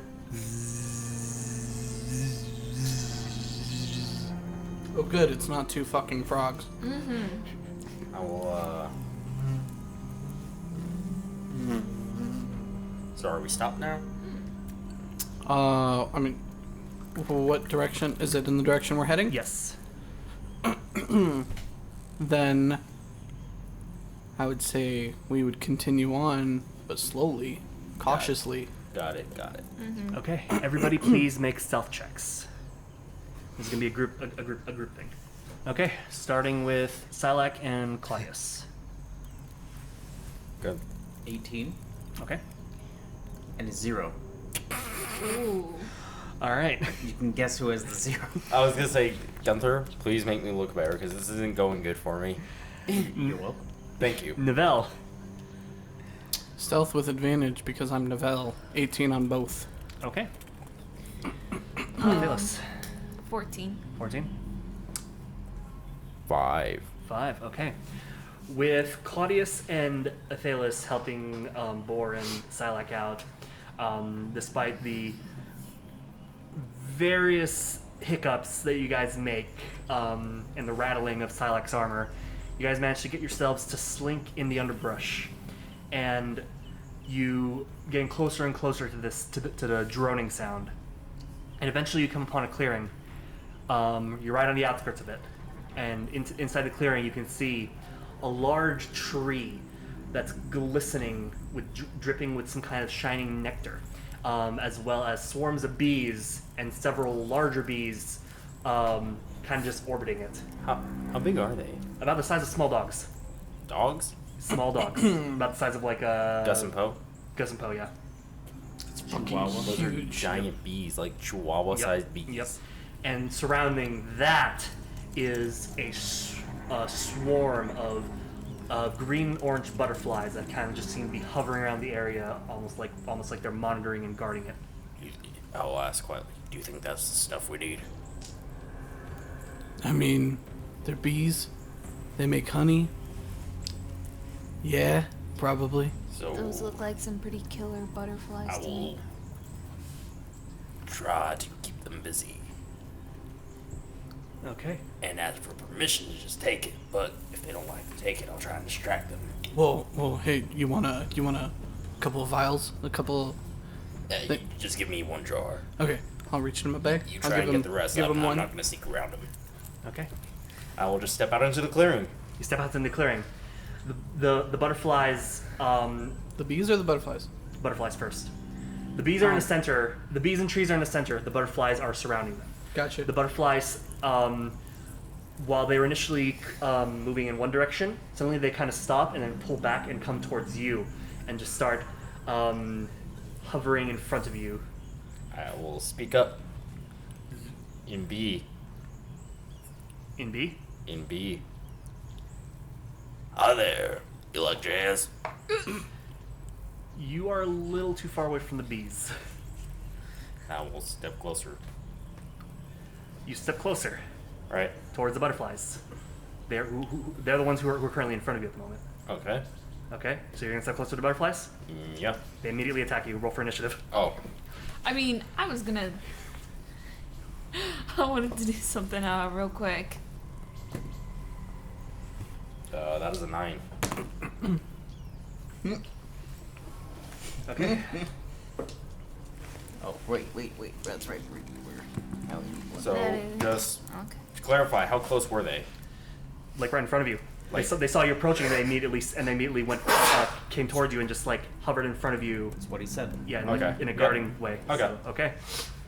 And you tried to talk to bees. Okay, cool. Okay, yeah. Okay. Okay. All right. Let's see. So, did the speak with animals have no effect on the butterflies? No. You said in B. Got it. E.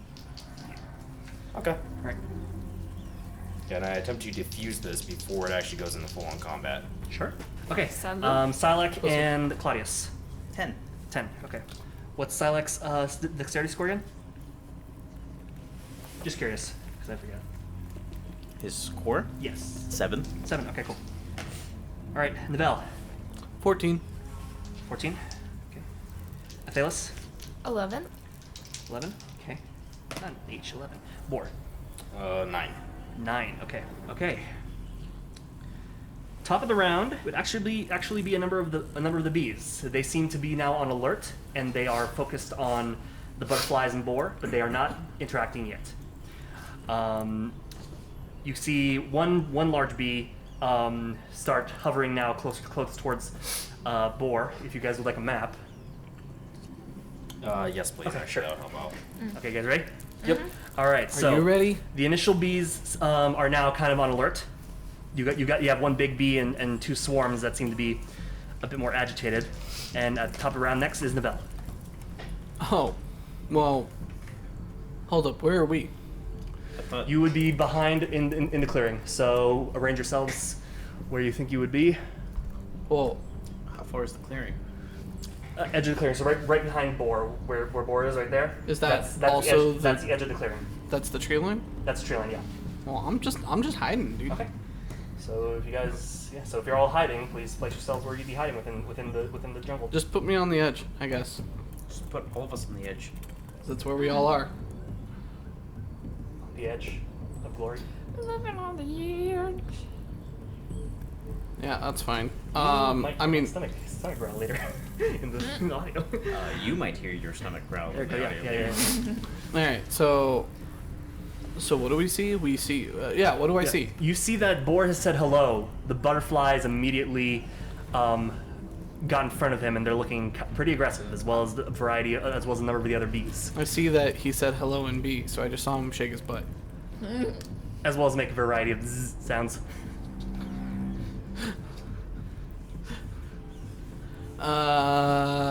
It's weird he doesn't have wings.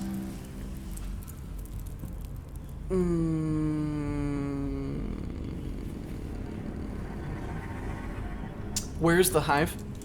The hive is the entire tree. It's the entire tree? Yes. Oh. Okay, you know what? I am going to put on my hood, shoop, and I'm going to sneak towards you that way. Oh, is that where I am? I that don't me? know. I don't know which one is you. Yeah, I think that is me. Okay, I'm actually gonna come towards me this way. To my character's right.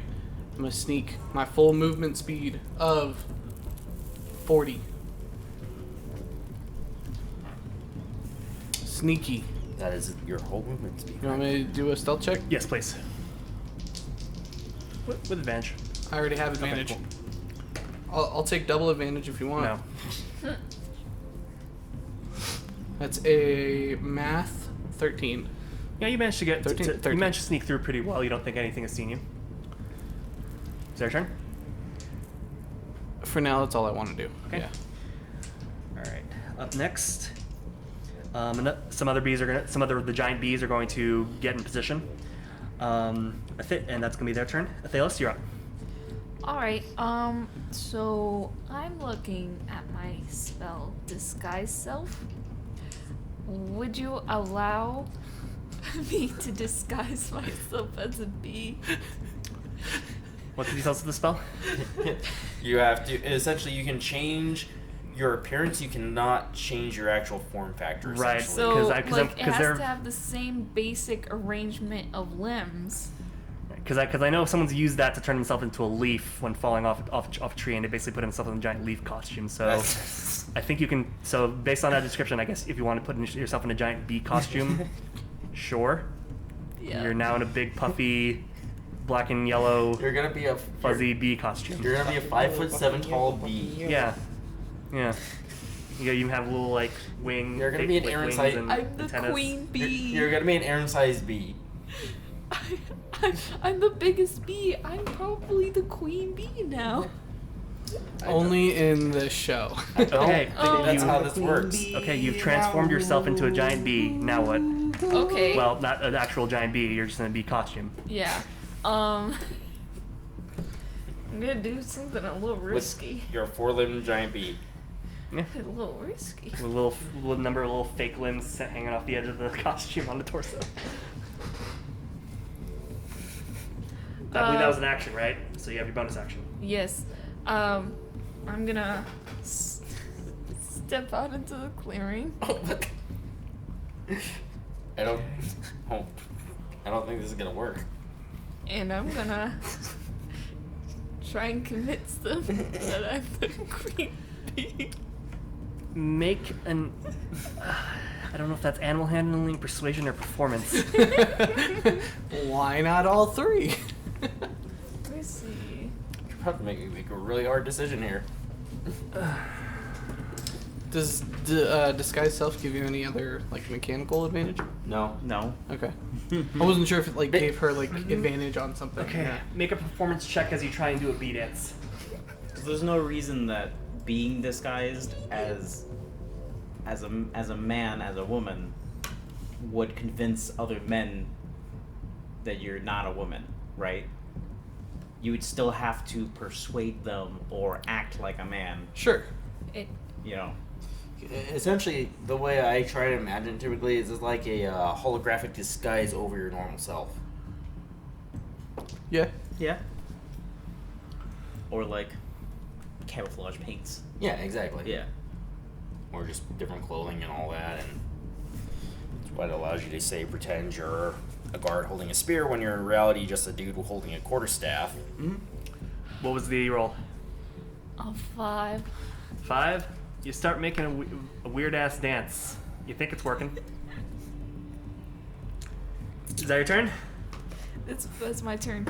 All right. One of the swarms that's currently on the tree is gonna start pulling out. And for the record, just in case it was misinterpreted, there's a separation between the giant bees and then the swarms. The swarms are still about the size of regular bees. There's just a lot of them, but there are giant dog-sized bees that are buzzing around.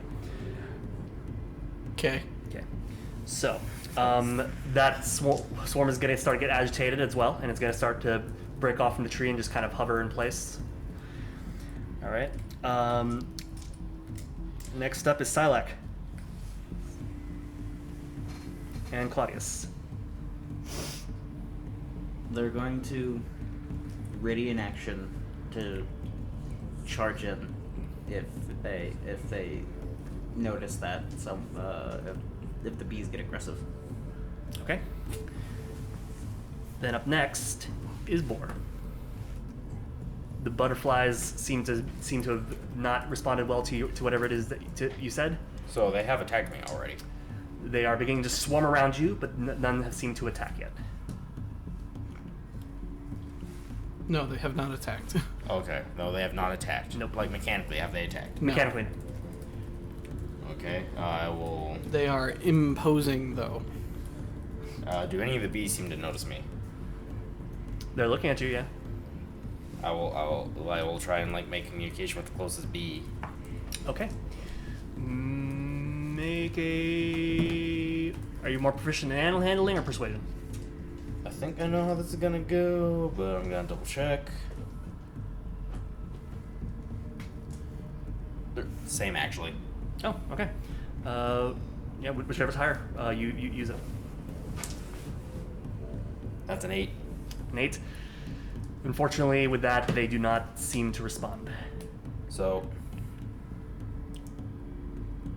Okay. Never. I will use my whole turn to say hi. You like jazz? Okay. And they don't seem to respond to that. Nope. Butterflies are up in my face still. Butterflies are up in your face. Yep. I will continue to stand there. Okay.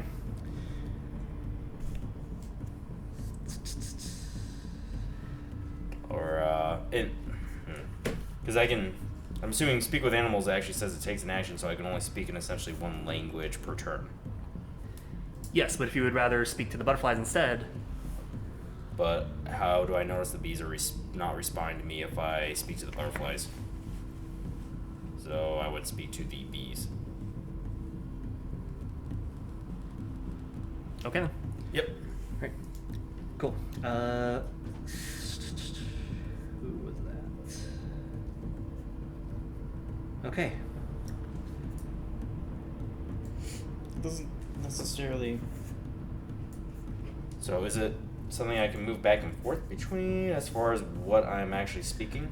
No, yeah, you could have started next turn speaking to a different animal. But is it per turn I can only speak that one? No, you could have switched to a different language. I would Okay. let it. So yeah, if you had started speaking to the beast first, next turn you could have tried speaking a different Based language. on wording, they make it sound like beasts have one language. Right. So from what I would gather is if the creature is a simple creature, like one that doesn't actually have a language and sentience that have a language, you're magically converting your speech into something that is understandable by other creatures. Okay, that's interesting. Yeah, and that's mostly what I'm trying to figure out Which is why Vimic was able to talk to multiple creatures and multiple creatures could hear him on the same turn. Okay, Yes. see, what I would have interpreted it as is that it would have been a speaking specifically for each individual creature. So speaking to bees is different from speaking to cows. That's how I would have interpreted it initially. I mean, if that's how you And interpret it, that's how it mostly is. what I'm asking. I'm asking, can I communicate with? Rules as written, they group beasts as a single language. Yes. And that's mostly what I'm asking. I just need to know for the terms, mechanically speaking, of how I can use my action. Can I speak to more than one type of animal on a turn? Yeah. Oh, okay. Yeah, and actually, death butterflies are considered beast actually. So. Yeah, it's one of the insects, and yeah, that's also a beast too. Okay. Yeah. So, do you want to see something else? Then. Yeah. I'll just tell the butterflies, "Hi, I'm trying to talk to the bees."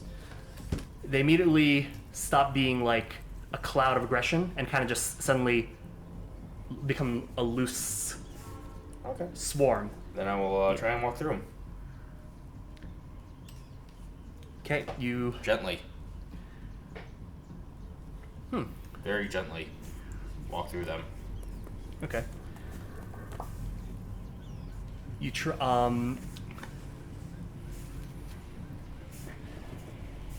make a quick.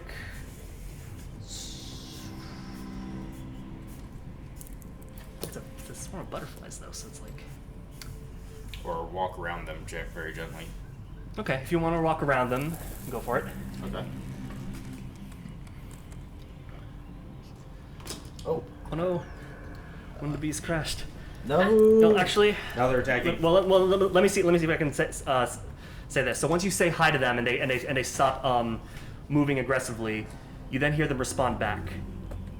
You speak our tongue. Yes.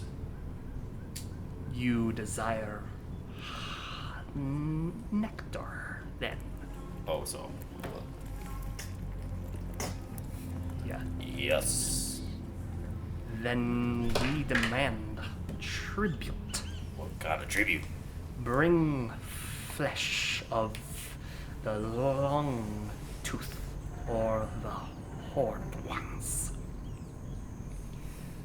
Oh, I got horns. Make What? a nature check if you're wondering what we're describing.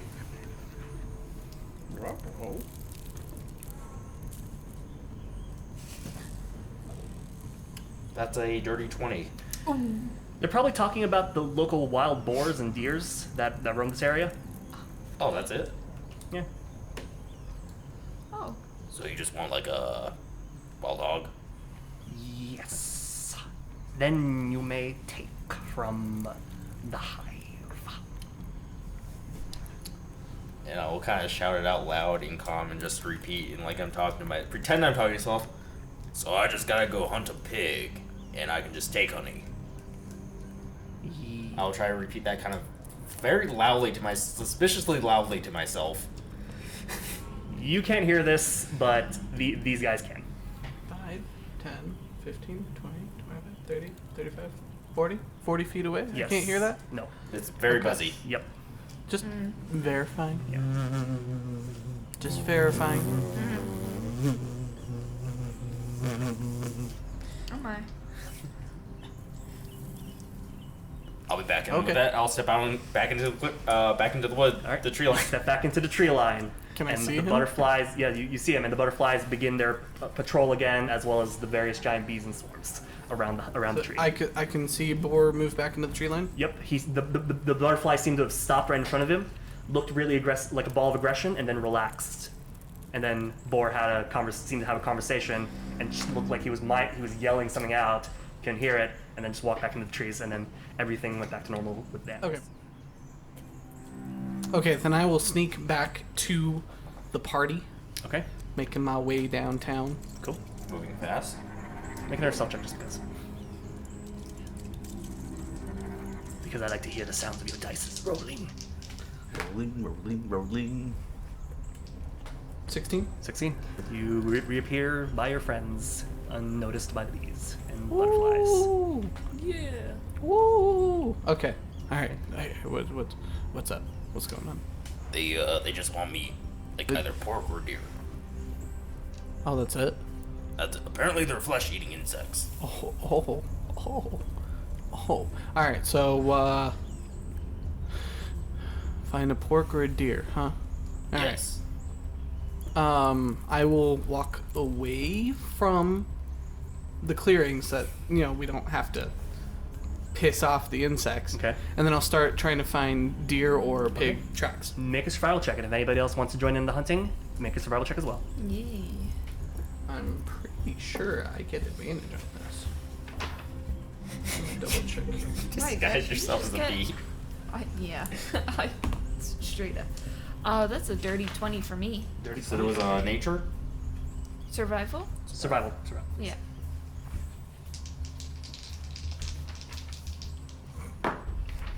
Mildly better.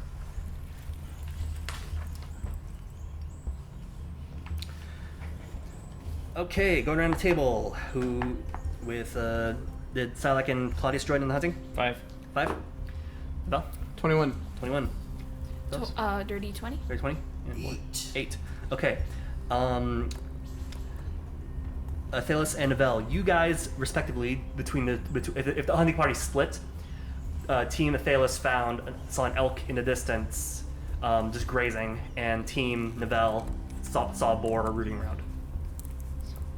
What was Boar rooting around A for? wild boar. Jeez. All right, what are you guys gonna do? I'm gonna try and take down this elk. All right, how are you gonna do it? I've got my It's about 20 feet away from you. 20 feet away. I've got my hand crossbow on me. Okay.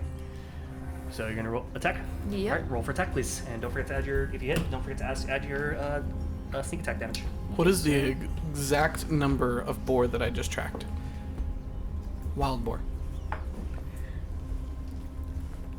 2. 2? I found 2 of them. But I only see 1 right now. Correct? Yes. Okay. I got a 22 to hit. 28, 2 absolutely hits. Roll for damage, please. Fantastic. And I'm gonna use sneak attack, of course. Can you use sneak attack? Yeah, it says once per turn. When you have an advantage, right? Oh wait, hold up. I don't know if I can use sneak attack. If you're hiding, yeah, you can because you're. Yeah, I can. So first make a stealth check, and then we'll still keep the attack roll, Okay. but this will determine whether or not you actually applied sneak attack damage. I'm going to take aim with my longbow on the wild boar. Are you fucking Okay. serious? Are you trying to hide or stealth or anything like I'm assuming I've already stealthed. You want me to make a stealth check? that? Because, yeah. If I'm hunting, then Yes, oddly enough, sneak attack does not apply when you're sneaking. Sneak attack applies when you are attacking something that's otherwise helpless Yeah, or and if you're a distracted. rogue, yep. 17. 17, on the yeah, stealth. you are. Yeah, the board definitely doesn't seem to notice you. And what was the roll on your stealth? A 10. 10. Then I take aim. It seems to perk up and notice something. Shit. I'ma just hit it anyways. Okay. Oh, that's a 5. A 5. Okay. How far away am I from the boar? You are 30 feet away. Okay. How many hit points again? Mary? 5. 5. Okay. It gets hit and it starts to run. I see. Okay. Roll for attack. I'm gonna use my inspiration point. Oh, okay. Cool. That's a 23. That hits. Sweet. I'm gonna try and track this elk. Okay, make another spell check, please. I didn't say it before, but would you have let me hunter's mark it? Odds or even? Even. Yeah. Awesome. Evil dice. Right. What's the survival check? 7. Or sorry, no, not 7. Hold up.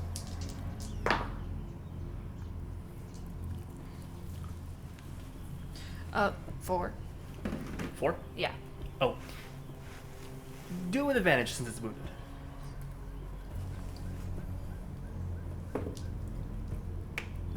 8. 8. Now, yeah, it's getting difficult to find it. You can make another survival check if you want. Yeah. 11. Still with advantage since it's bleeding. What's the damage on the boar? Let me just make sure I added this right up right. Oh my god. 5. Yeah, you have no idea where it's gone. 10. 10? Hell. Okay. Magic.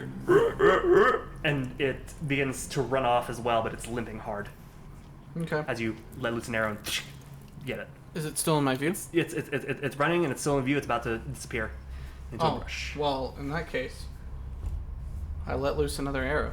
Okay, roll for attack. Damn it! That's a... I have glare. Sorry.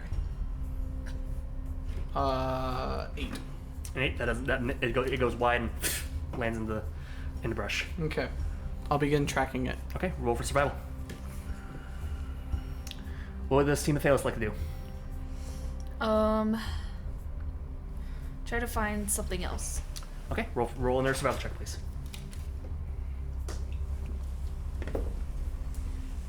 That's a 14. 14. You find the same deer Oh, sick. somehow. Seems to have doubled backed around for some reason. 11? I will. To hit? No, you said survival. Oh, survival. yeah. It's it's. Did you use it with advantage or just with a straight roll? Advantage. Okay, with 11, you think you're getting close. You haven't lost a trail yet. Okay. Then so I keep tracking. Please make another survival check. Yeah. I'll roll to hit on it. Okay. Are you gonna try and sneak attack? Since it's injured, I can do that, right? No. I'm asking if you want to try and like hide first to give yourself advantage. Yeah. Okay. First roll stealth and then roll attack. Well, the stealth is 25. You are absolutely hidden from it.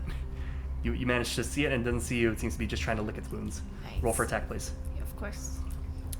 18 on the survival check. 18. You managed to track down this boar. Perfect. Yep.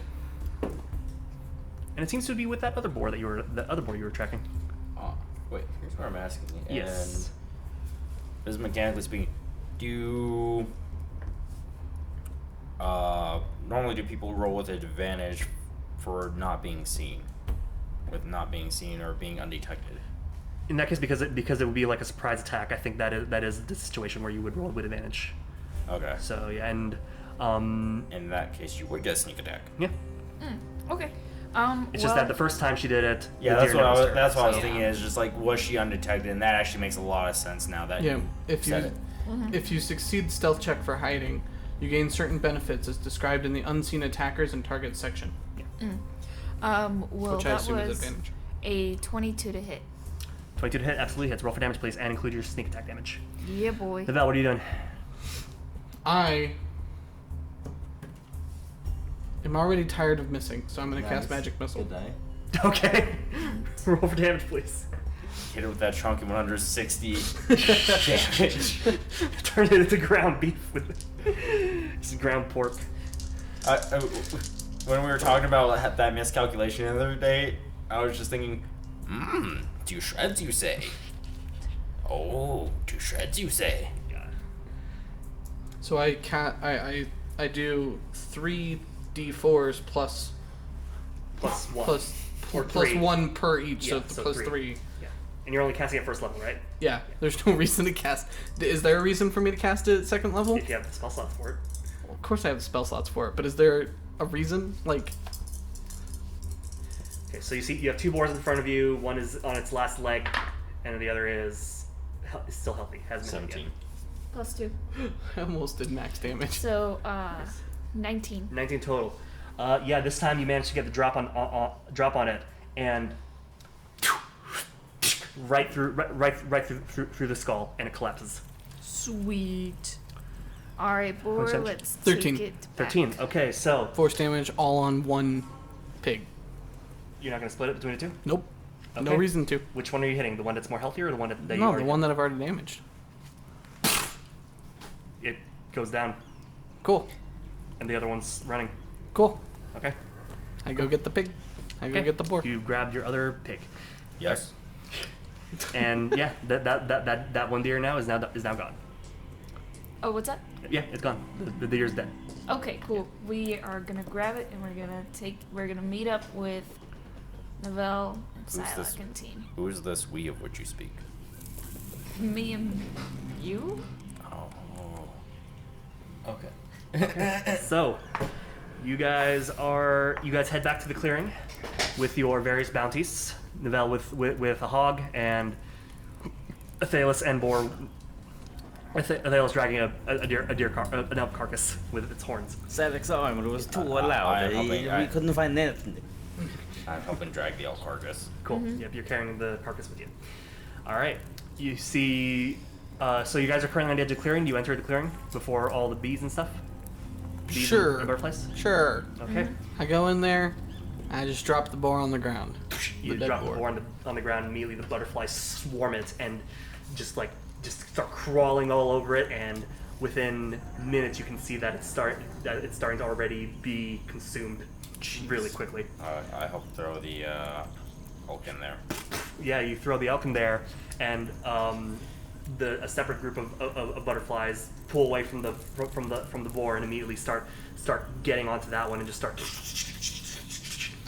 A single butterfly lands on your shoulder, and it's just kind of waiting there expectantly. Okay. Do you talk with it, or? Yeah. Okay, you talk with it and says, "This is acceptable. You may take the honey if the bees allow it." I will walk up to the bees. Will The fly bees off allow it. and go to the one of the carcasses. You go up to the bees. One of the larger bees kind of come towards you. These standard normal bees, if they sting you, they'll die, but it's also a stinger the size of your head. Mechanically, nope. It's still gonna be alive and kicking. And this one is just kind of hovering over you. One large dog-sized bee. Do I do this again? Yes. Are you sure? Yes. I don't. I mean, you can leave the jazz out of it. Oh my god. Hi there. Hi, man. You like reggae? Yeah, we enjoyed various things. Most of the sound of our wings. Fuck. It changed genre on me. I don't know what to do now. You here for some honey then? Oh yes, please. Go ahead and take some. Oh, thank you. Guys, come get some.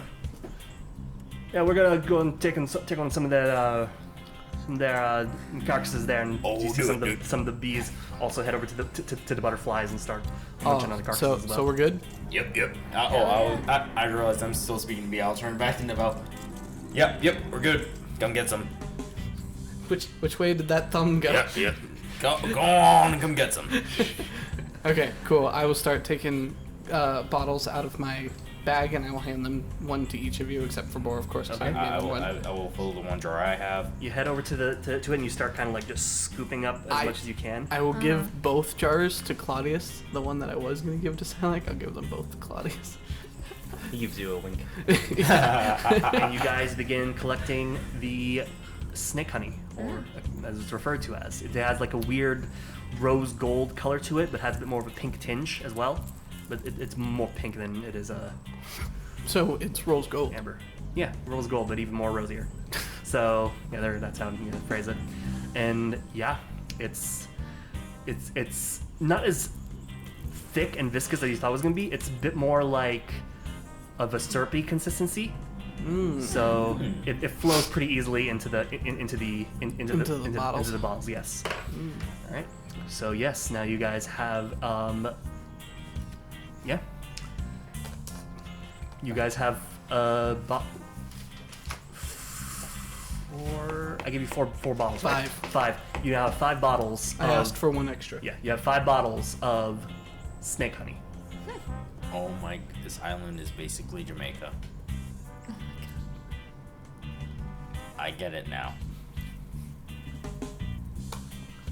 What? How do you just shrug that off? I imagine it to be a lot of things. I just really wanted to give the bees that particular accent. Okay. I will leave.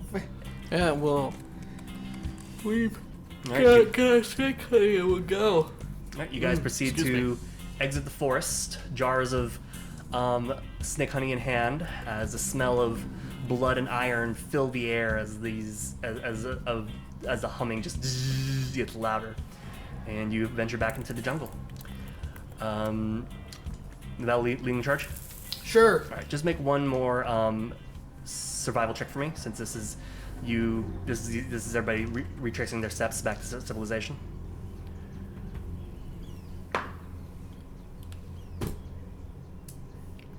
It's a nat 1.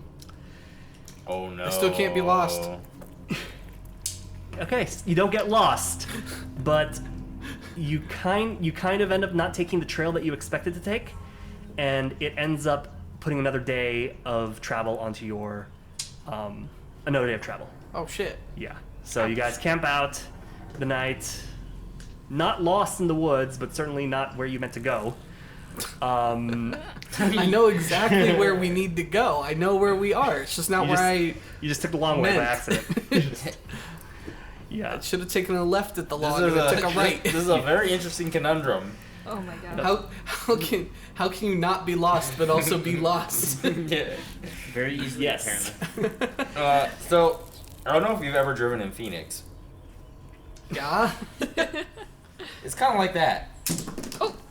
It's very easy to not be lost in Phoenix. Yeah. It's So also it's very easy to not be lost in Phoenix. It's very easy to not be lost in Phoenix. It's also very easy to not be where you want it to be. Well, that's true. all right. So as the night is relatively uneventful, you guys wake up. Novell, make another survival check if you're leading the party. Oh, sure. That's better. 15. 15. You eventually make your way back to civilization, back to Fort Conrad. At this point, it is like 3 in the afternoon, and you're a day later than you thought you'd be. So let me just double check that on the calendar, because I have a calendar now. Oh no. What's happening? Okay. We're getting closer. Okay. Interesting. Okay. Cool.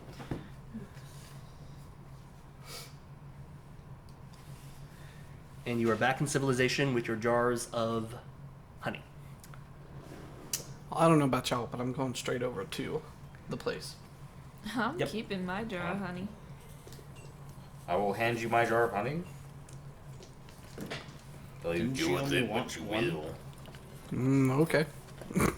Didn't she only want one? She only wanted one, but there's no harm in trying. Yeah, she says she did say she only wanted one. So Well, would you guys, whatever you guys do with that information? Trying it's up to what? you. What is there to try? try and sell her more than one. Is what he's saying. To get more money. Oh, Yeah. I mean, yeah, but my guess is she would offer the same price for 2, if that makes sense. Okay, so But- I Yeah. return to Katarina. Okay. I hang out outside again. Okay. I Same have here. 2 bottles. Oh, I was so worried about you.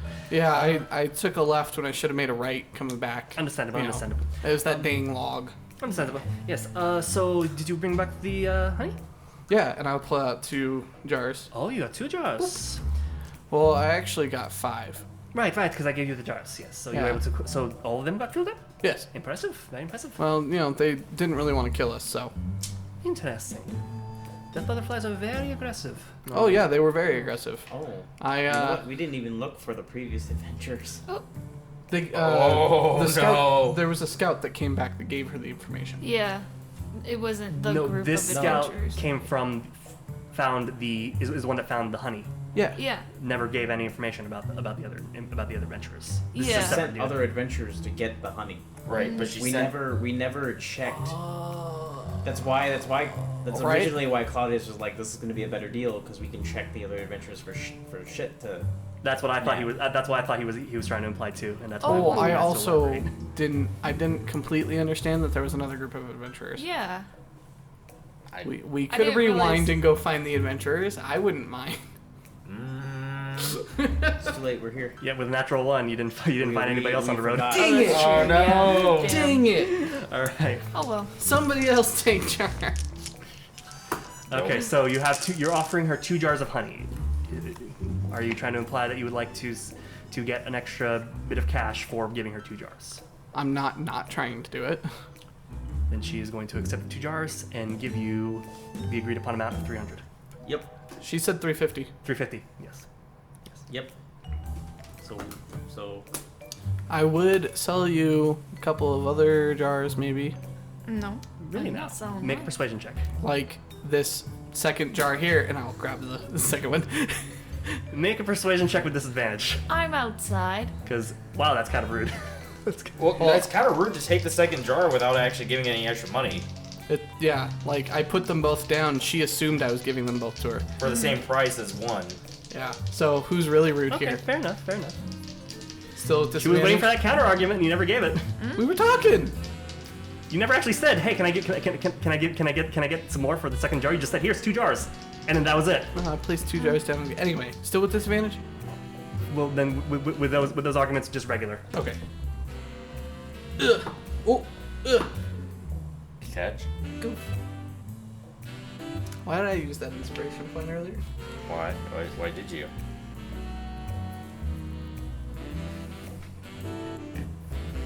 It's a 7. A 7. That was a very unusual movement you did. I will give you an additional 10 gold for this one. Make it 360. Do I know anything about the value of this? You know one is worth 350. It was worth it to send a bunch of adventurers out for 350 for her. Yeah, well, and like it's just basic economics. You know one jar is worth 350. To get an additional 10 gold for a second jar is an insult. It's true. Like that's just not how things work. I should have calculated this a little bit better, rather than certain amount per jar, rather than just giving a weird flat rate. which I is weird. feel like the devil's in the details with you, Manny. No, I think I'm looking at the big picture more than I'm looking at the details. I think Because if I was looking at if it was in the details, I would have actually done. that's actually what that phrase means. Oh, okay, never mind. That's then. what. Yeah, that's my point. But it's because you're not seeing some of the details sometimes.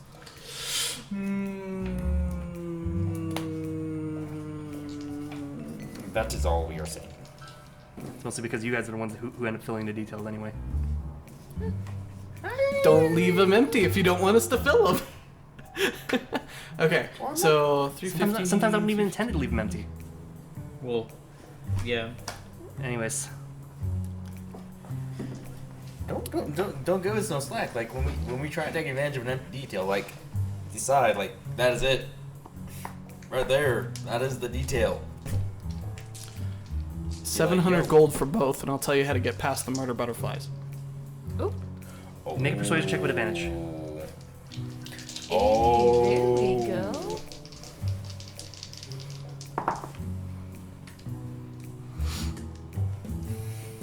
Persuasion, right? Yes. 21. She is very intrigued by this information. And so what is the Gold first. fair enough. And then she pulls up the 750. And yeah. I will not take the gold, but I'll kind of like bring it a little bit closer to me. You know. Right. And I will tell her, talk to them in their tongue, apparently, and give them the meat of their choosing. Interesting. Speaking with animals with these creatures. It has been a pleasure, Miss Katerina. It has. It's like, all right. So at this point, because you now have an additional 750 gold, and it has actually already been, with the additional day that you accidentally spent in the forest, the ship's construction is now complete. Hey, The repairs we and have alterations you've made. money in time. Yay. Have I made more tips staying out on the street corner? Make a performance check. You haven't technically made enough, though. Oh no. Well, hold up, I haven't made any tips yet, Aaron. Oh my god.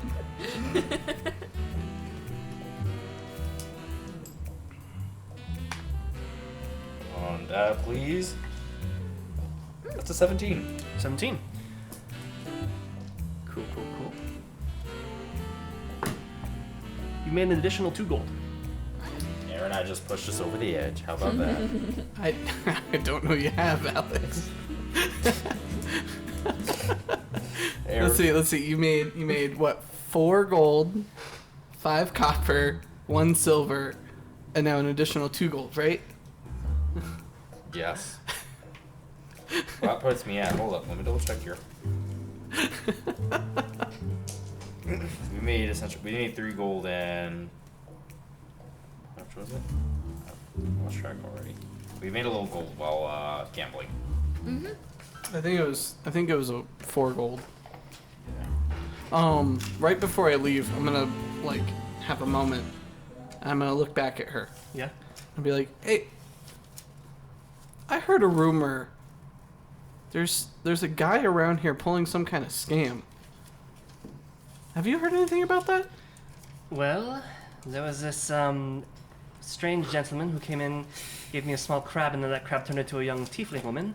And I sent her on her way with a little gold to perhaps help her out, but I'm not entirely sure if that was that might be a scam. Sounds like a scam. Oh my god, You just that poor woman.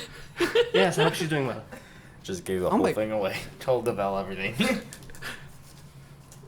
I hope she's okay. I do as well. Somebody should put a bounty on that guy. That's horrible to do to a person. Unfortunately, I didn't get much of a good look at him, or, I mean, I think did he have a beard, or did he not? Unfortunately, and without any kind of real concrete knowledge of who he is, I cannot put out a bounty to the lawman. That's fair. God, that's awful. Well, if you see her again, give her my well wishes I certainly will. and have a good day. Yep. If you need any more work, I might have something tomorrow. Sounds good. I hold the full. My total currency piled up to 9 gold. Wow. Congratulations. Wow. I came to the island with 0. You know, fair enough. Or like, I think I came to the island with like 2. I'm probably exaggerating a That bit. puts our cumulative total at 1,659 gold. 1,659 gold. Not terrible. No, it really isn't. That is a really good haul, Well, especially we're for only a how little- much we're only a little short now. we've had to do.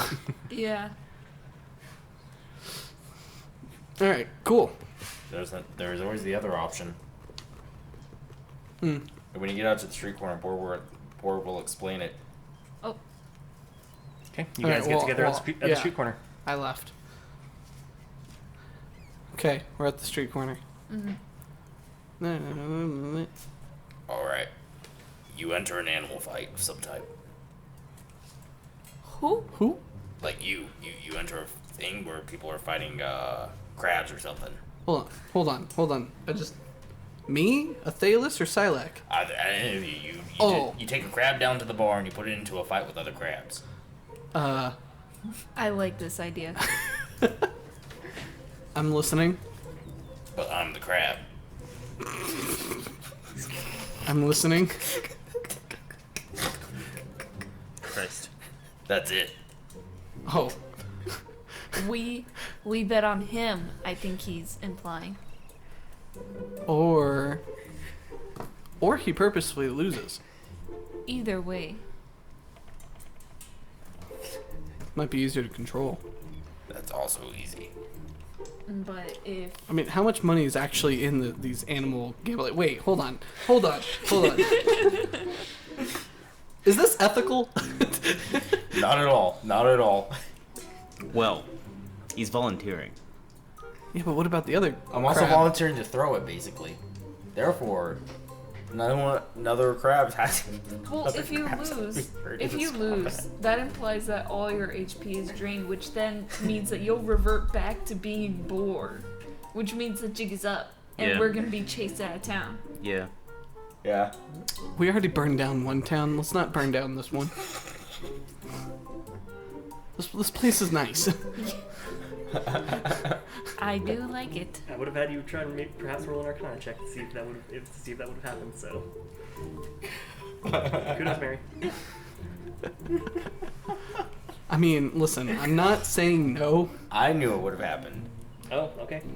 I'm not saying no. Just saying let's be a little smart about this. I don't think the character understood it would have happened or how bad that would have gone. Okay, That look. was why I would have had to roll Arcana, perhaps. I come in as myself into the bar. I have Boar with me. Enter him in. He loses. Immediately take him out. Disguise myself. Come back in. He gets back into crab form. I bring him in, and then he wins. Make an Arcana check. That sounds more convoluted. Nivelle's just kind of taking all this in, taking in. It was in my bag. I'm sorry. Pretty sure it's one of yours. That's oh, yeah. a 10. Yeah, it is. A 10? Actually, with advantage since you've been a crab before and you've transformed out of it. Okay. How did you feel saying that sentence, out of curiosity? Didn't think I'd ever say it. Yeah. 17. 17. The effect is very instantaneous. It does just like how with you in the cage of Katarina's. You literally it's like you exploded out of the crab. You don't think you'd be able to snatch up a dead crab boar quick enough for him to not revert back into a human. Okay, got it. Yeah. So then I just think like, oh wait, no. that Or won't how well work. can you act in crab form? I could be a crab. I mean, just before you go unconscious, just feign, I don't think it works like that. just play dead. I think there is a ominous force far higher than our own existence telling us that will not work like that. The fuck are you talking about, boy? No. I got it. Is I your- will imbue his claws with snake poison. Oh my god. I will put the snake poison on his claws. Guys, I'm sure we want to commit to this bit here. This is starting to sound really cruel. I don't think we're doing this. I want to do Guys, I it so don't- bad. I want to do guys, it. I I don't- want to do it. If you haven't noticed, I don't like hurting animals. Like, I'm not saying that you guys can't do a crab fight club. I'm just letting you guys know whether or not some of your gonna have some serious drawbacks. some of your extra plans may or may not work depending on the rules. I'm just saying, Boar, if you want to do this, you just play dead as a crab. Boris like on board with this. Alex is like thinking, Alex is a vegetarian. That's why you that's why you don't try and win the fight. You just get in a good couple of hits to make it seem like you're in this, but ultimately you lose. And you play dead so you don't drop to 0 HP. You want to do this now? I'm not saying that we should do this. I don't think we should either. I mean, I don't think this is a good idea. What I think we should do is go check on the boat. I think we should go check on the boat. But, character, what do I think we should do? How could you just blue ball me like this? Bust into my room. This 3 days ago now. Come to my room. I got a new scam to pull off, and I'm just like, oh my god. And then you come over here, tell me what it is, and then you're gonna back out. All right, so you're gonna check on the I will come up with another scam, I promise. Okay. The ultimate scam. Oh no, not even close. It's just a scam. A scam. Scam now. One of many. There's a new direction I'm going currently. Oh really? Delving a little deeper into the con artist side of shit. Boar has finally reached that point of clarity from not drinking that his brain is suddenly working. It has lowered a little bit. He is no longer kept under control by the power of alcohol. He has been fully released. And now the world must deal with the consequences of a purified boar. I wish that was even what was going on. As he spreads his genetic material across the All right, so what are you gonna do first? Are we gonna do a crab fight club or check on the ship first? Let's go check on the ship. I think we should check on the ship. Yeah. Okay. You enter the you head into the shipyard just as things start to be calming down, closing up, and you see again the tall Goliath foreman who's currently just seems to be idle, writing down some paperwork in a booklet, just standing around. What was his name again? I don't think I actually ever gave him a name. Manny. Oh, well then I'll just say good morning, or good evening, wrong character. Is Manny going to do the voice again? Oh god, I forgot. I'm excited now. Good evening. 1720 gold. Well, while he's in there doing business stuff, I'll actually go stand on the docks and try and get more tip money. Okay. Make a performance check. Oh, we did get an additional 9 gold for extorting that guard. Yeah. Didn't you give it back to the lawmaster though? Oh yes, yes we did. Yeah. Yes, you're right. You're right, because we were trying to, get that guy in trouble Okay. for being a dumbass. All right. So you get you as you're playing, you're getting a little bit better, and somebody tosses you. Oh, do I need to make a performance Yeah, check? performance check first. Yes. Sorry. Sure. I don't want to just take this. That's an 8. An 8. You get 2 silver pieces, and during that, you overhear a guy say, "Dude, don't give up all your cash. We need some stuff to bet for the crab fights." And then they walk off. Oh my god. Manny's Yo. I think Manny likes this idea. It's now implying that it would be slightly profitable because he just wants to see us do something this stupid.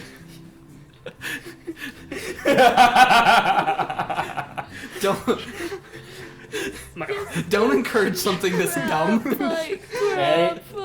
Like I said, I didn't say you can't not do a crab fight club. I'm just saying, describing yourself as a crab will have strange consequences.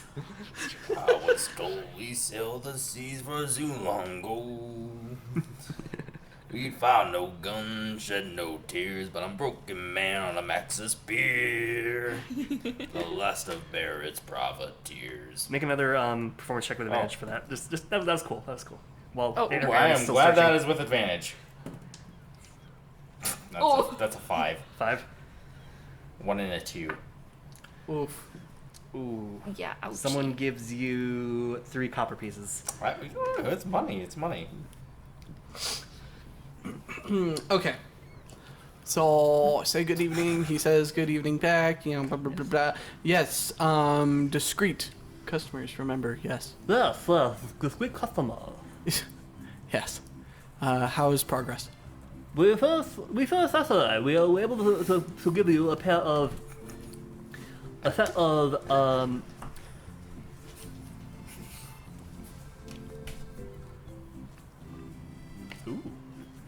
we were able to get you a set of grasping rounds. We put on medical tame ballistas onto the sides of the ship so that way they can restrain enemy vessels in their grasp. So for those of us that speak English, Manuel, I love the dedication. Don't seriously. don't ever change. don't But I change. need to know what I need to write in my notes. Okay. I'm happy to do though. Make an intelligence check to interpret what he said. No. Yes.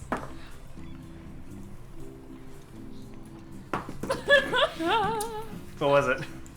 Can I have another inspiration point? No. It was a 7. A 7? You heard the words somewhere in there, chains and ballista.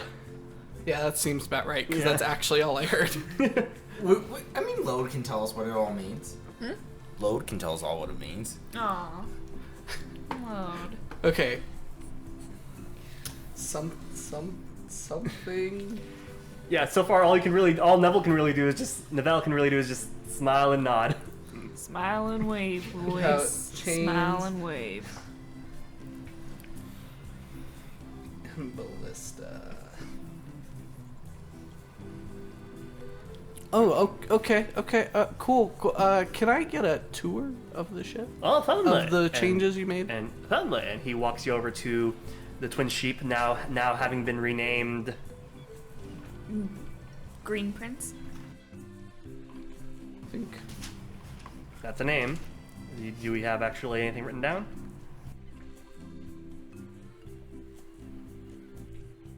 No. Aaron's checking. Hold on.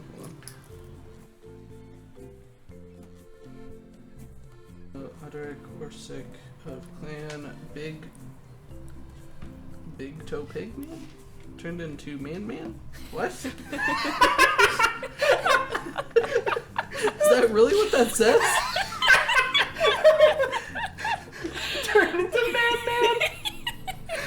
That's legit what it says. Why is that so funny? Big toe pig man turned into man. Because it originated from the mind of Manuel. Manuel notes. man. It's my notes. It's a shorthand. Big It has toe. nothing to do with Manuel. Big toe pig Manuel man. Okay, look, don't pretend our insanity in this campaign and therefore our notes has anything not to do with. I'm sure Aaron Shorthand has also Oh, Aaron been Shorthand the is same also. in Trivium. Oh, just as definitely. confusing. Definitely. Trying to read back 2 weeks later. Yes, No, I unfortunately didn't write it down. It is maddening trying to understand what I wrote during like the first few sessions. All right. And then sometimes like my notes are super clear. Like reports of fiendish activity in jungle. Aaron, I'm wondering. Chanting in the fields, cloaked figures, Okay. weird light show. Try Oh. again tomorrow, bring another goat. I was gonna say, Aaron, I wonder if we share a common trait where. I was just curious. Do the notes that actually make sense seem to have no importance on compared to the ones that actually don't make any sense? Try again tomorrow, bring another goat. I would say this. Yeah. I would say we have the same problem of like the notes that make sense make no sense, and the notes that don't make any sense are very important. Okay, so it's being called the Green Prince. Because that's the name that we've been given. And he shows you around the Green Prince and shows you alongside the cannons they have installed. You can see that the payloads from earlier, the holes, the craters they made have been repaired. You can see that the cannons now have alongside them one ballista on each side of the ship, loaded with a chain. Oh. And on the chain is like a harpoon that's loaded into the ballista.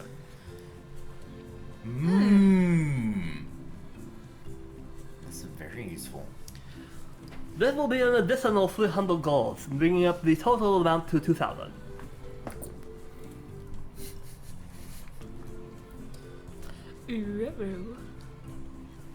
Looks like we're gonna be having to do some crab fight club. Maybe we'll see if we can do anything else.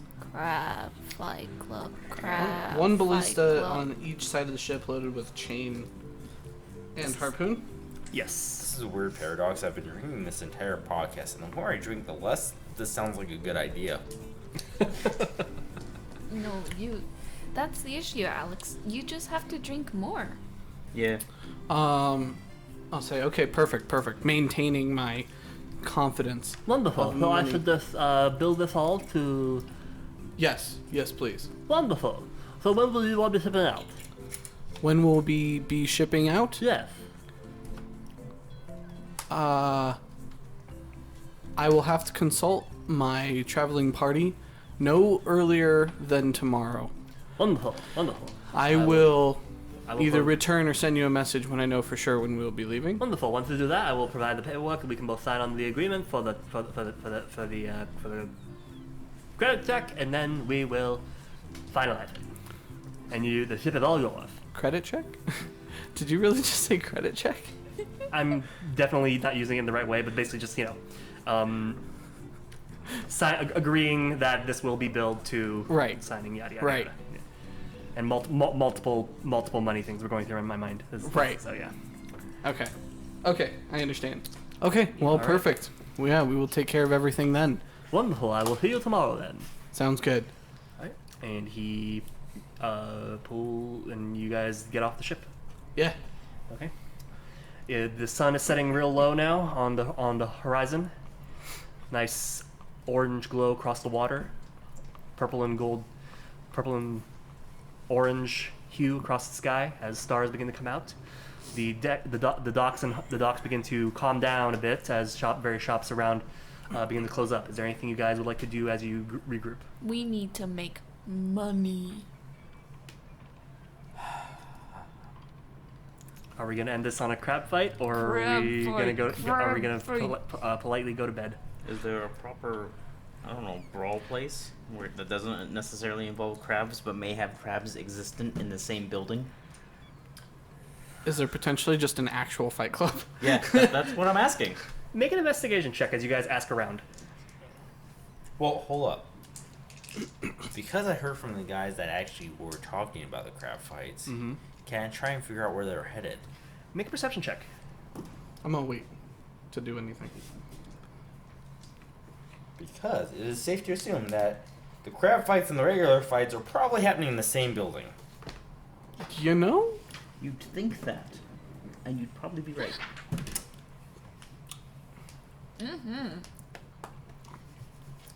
That is a 24. 24. Yeah, you saw them. When you overheard them, you kind of leaned over while you were playing, keeping an eye on the pair as they walked away. You can see they went underneath the docks and disappeared beneath it. Oh. I see. I will guide us down there then. Okay. You head down there and you can see that there's a whole for lack of a better word, smaller, kind of like a market beneath there. For some reason, there are drums playing. There are heavy bass drums playing. Yeah. I don't know. I think of Fight Club situations. I'm just heavy techno. Yeah, honestly. Yeah, you're kind of like beneath. I don't really know what I would call these. Just not aqueducts. Definitely not that for sure. But for some reason, that's the only thing that comes to mind. Just below the docks. You can see that there's the whole space beneath here as well, and you can see, you can hear some commotion going on in like some of the tunnels, deeper inside. Okay. Okay. Are we doing this? Are we going through Bor, Athelas? I mean, I brought you into a illegal place. Yeah, I noticed. I don't know why I followed you here. Are we doing this? Wait, is it okay for you to be seen down here? I don't know, man. Like, put your hood up or something. I'll put my hood up. I seem shockingly hard to see. Okay, that's I'd feel bad if like the prince of a kingdom was seen, and I will just kind of widely gesture this place. I mean, I'm already throwing my money around everywhere from the kingdom, so... Right, but you haven't been seen in this kind of place. I mean, I guess. I guess you're right. I don't take my hood off. I leave it up. I'm shockingly hard to see. Let's go. All right, you guys proceed into this tunnel beneath the docks, and you can hear some commotion, and you eventually come across like a torch-lit space, what seems to be like some kind of dive bar embedded into the side of the tunnel with several patrons just kind of loitering outside. You see a sign over it that says the Knuckle Anchor Tavern. Knuckle Anchor? Anchor? Okay, you know what? Actually, that doesn't roll off the tongue well. Anchor Knuckle. The Anchor Knuckle Club. That's what it's called. Anchor Knuckle Club. Anchor Knuckle. I actually like it. Okay, Anchor Knuckle Club. Right. You can see that this place is significantly more divier. There's a bit more like rough and tumble-looking sailors, dock workers who are just kind of sitting around shooting the shit, laughing in the distance. You can hear, if you guys enter, it's very rowdy, and you can hear in the distance the sound of like oof, oof, puh, puh, as well as cheerings of his like, go get him, Bartholomew! No, go get him, and Benedict! And yeah, there's just a bunch of noises going on in the back as well, aside from all the main stuff going on the main floor. I check out the main floor. You can see that there's a variety of patrons, as I said before, all very rough and tumble looking sailors and dock workers. The main floor is mostly just drinking and eating, and the bar as well. It's farther in the back. You can hear more of the noise. Oh no, I'm checking that out. Yeah. So you head over, and you can see there seems to be several groups. You see one group of people seem to be crowded around something. You see another group that seems to be crowded around what seems to be a fighting pit. Yep. And you can see them leaning into it and just start yelling and cheering. With humans? It's a variety. It's a variety of people. No. Are they No, crowding in the pit. around humans? Or humanoid things? There's one. Okay, so you see one group. They're crowded around something that they don't know what it is, but you can see them yelling and cheering vigorously. The other one seems to be some kind of like that people are surrounding a fence and looking down into it. And those are the two groups you see. I got an idea. I will look over the fence. You look over a fence and you can see currently two dudes who are just kind of going at it and brawling each other. Bare knuckle? Bare knuckle, yeah. Like just hand to hand? Yep, just. It's like, get him, Kensington! Get him, Brock! I got an idea. I disguise myself as a big burly person, and then you guys bet against me. I throw the fight. But because I look big and burly and strong and tough and stuff, everyone's gonna bet that I'll win. And when they don't, we get the money. The issue is, disguise self also has an issue where the second anybody makes physical contact with your form, they can tell that it's fake. Yep. Yeah. Because it's, like I've described before, the way I imagine it is basically a holographic disguise over yourself, so that you're basically using this to cover your features. But the second anybody makes physical contact, it basically goes right through and they can tell it's not the real you. Yeah, that is true. And I'm just saying this because I'm assuming you would have known this because you've tried it before. Yeah. I have tried. I'll go and check out the other group and see what they're doing. What they're hunched over. Crab fight. Yeah. Okay. you see a little table has been set up, and all these dudes are holding their like coin, betting and yelling the crabs, and you can see that just they're clickety clacketing, snipping at each other, snipping, snip, snip. I knew it. You see one of the crabs grabs the other crab. They go like, ah! It pulls off the leg of the other crab. You're like, yeah, no! I knew it. Manny heard the idea of a crab fight and he had to see it happen.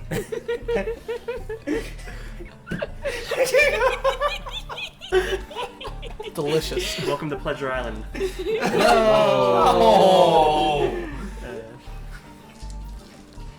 All right, you guys are currently in a very unusual Fight Clubby dive bar place. What would you guys like to do? I will find a dark corner. Okay. I will immediately disguise myself as the promoter from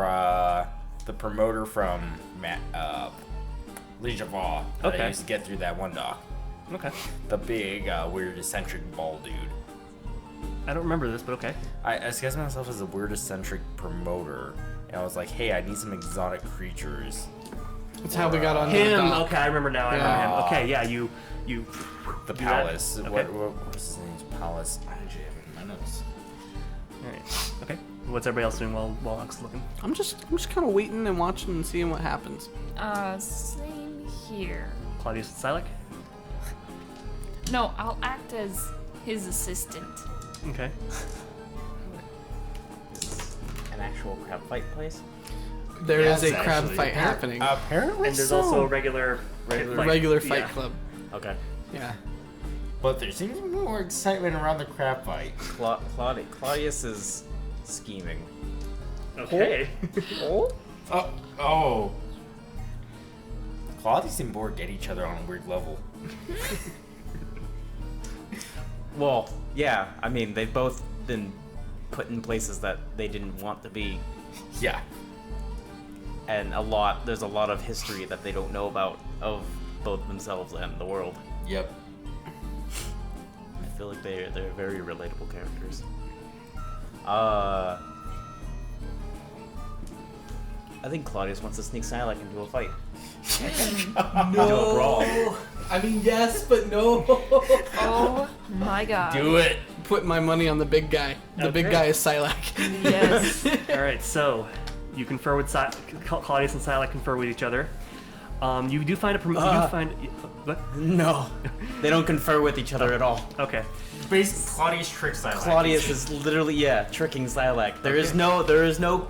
I get this I get these two characters and I understand what they were doing. Claudius is tricking Sylack. There's no would not- scheming together. There is Claudius is the smart one. Sylack is the brawn.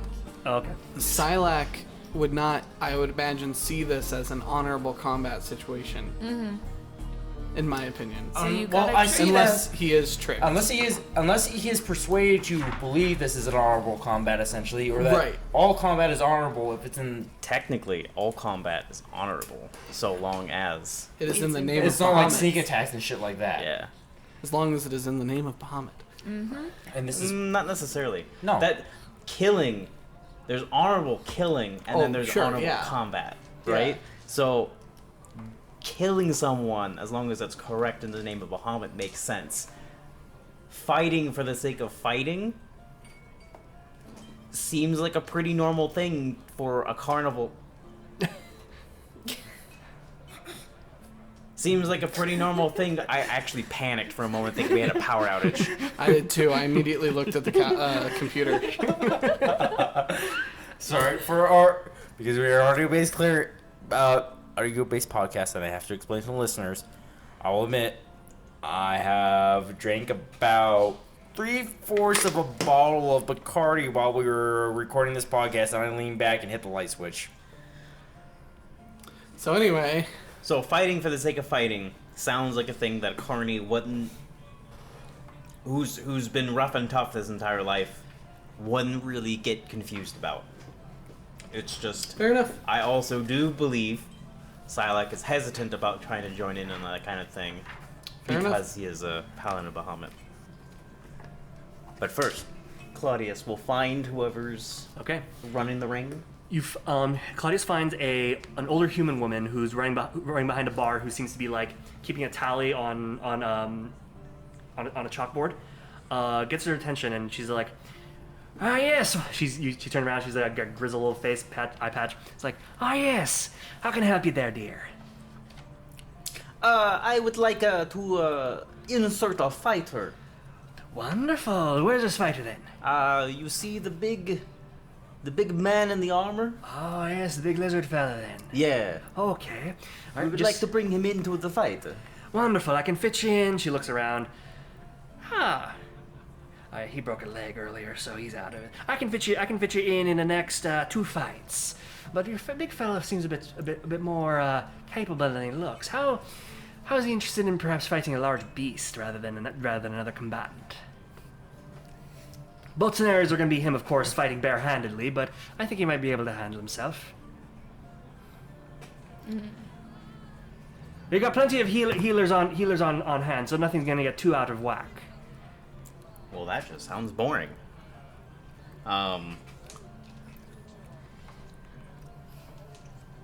What extra do we get for him to face a terrible beast? Well, For today the we entertainment of the crowd. Today we got ourselves a giant crab that he can fight. Claudius is aghast and is confused. Is like, shouldn't Shouldn't the crab fight the other crabs? No, this is a big crab, about the size of. She points over and like about 4 of those tables right over there, and four round tables. So it's a pretty big fella. It's gonna be a bare knuckle fight, knuckle against claw type deal. I think fork Well, against doesn't that claw sound type fair? Oh look, What are you gonna do with it? He's gonna eat it. He's gonna eat it. I keep finding more proof that Manny heard crab fight and had to see it. Yeah. And just to be assured, no armor as well.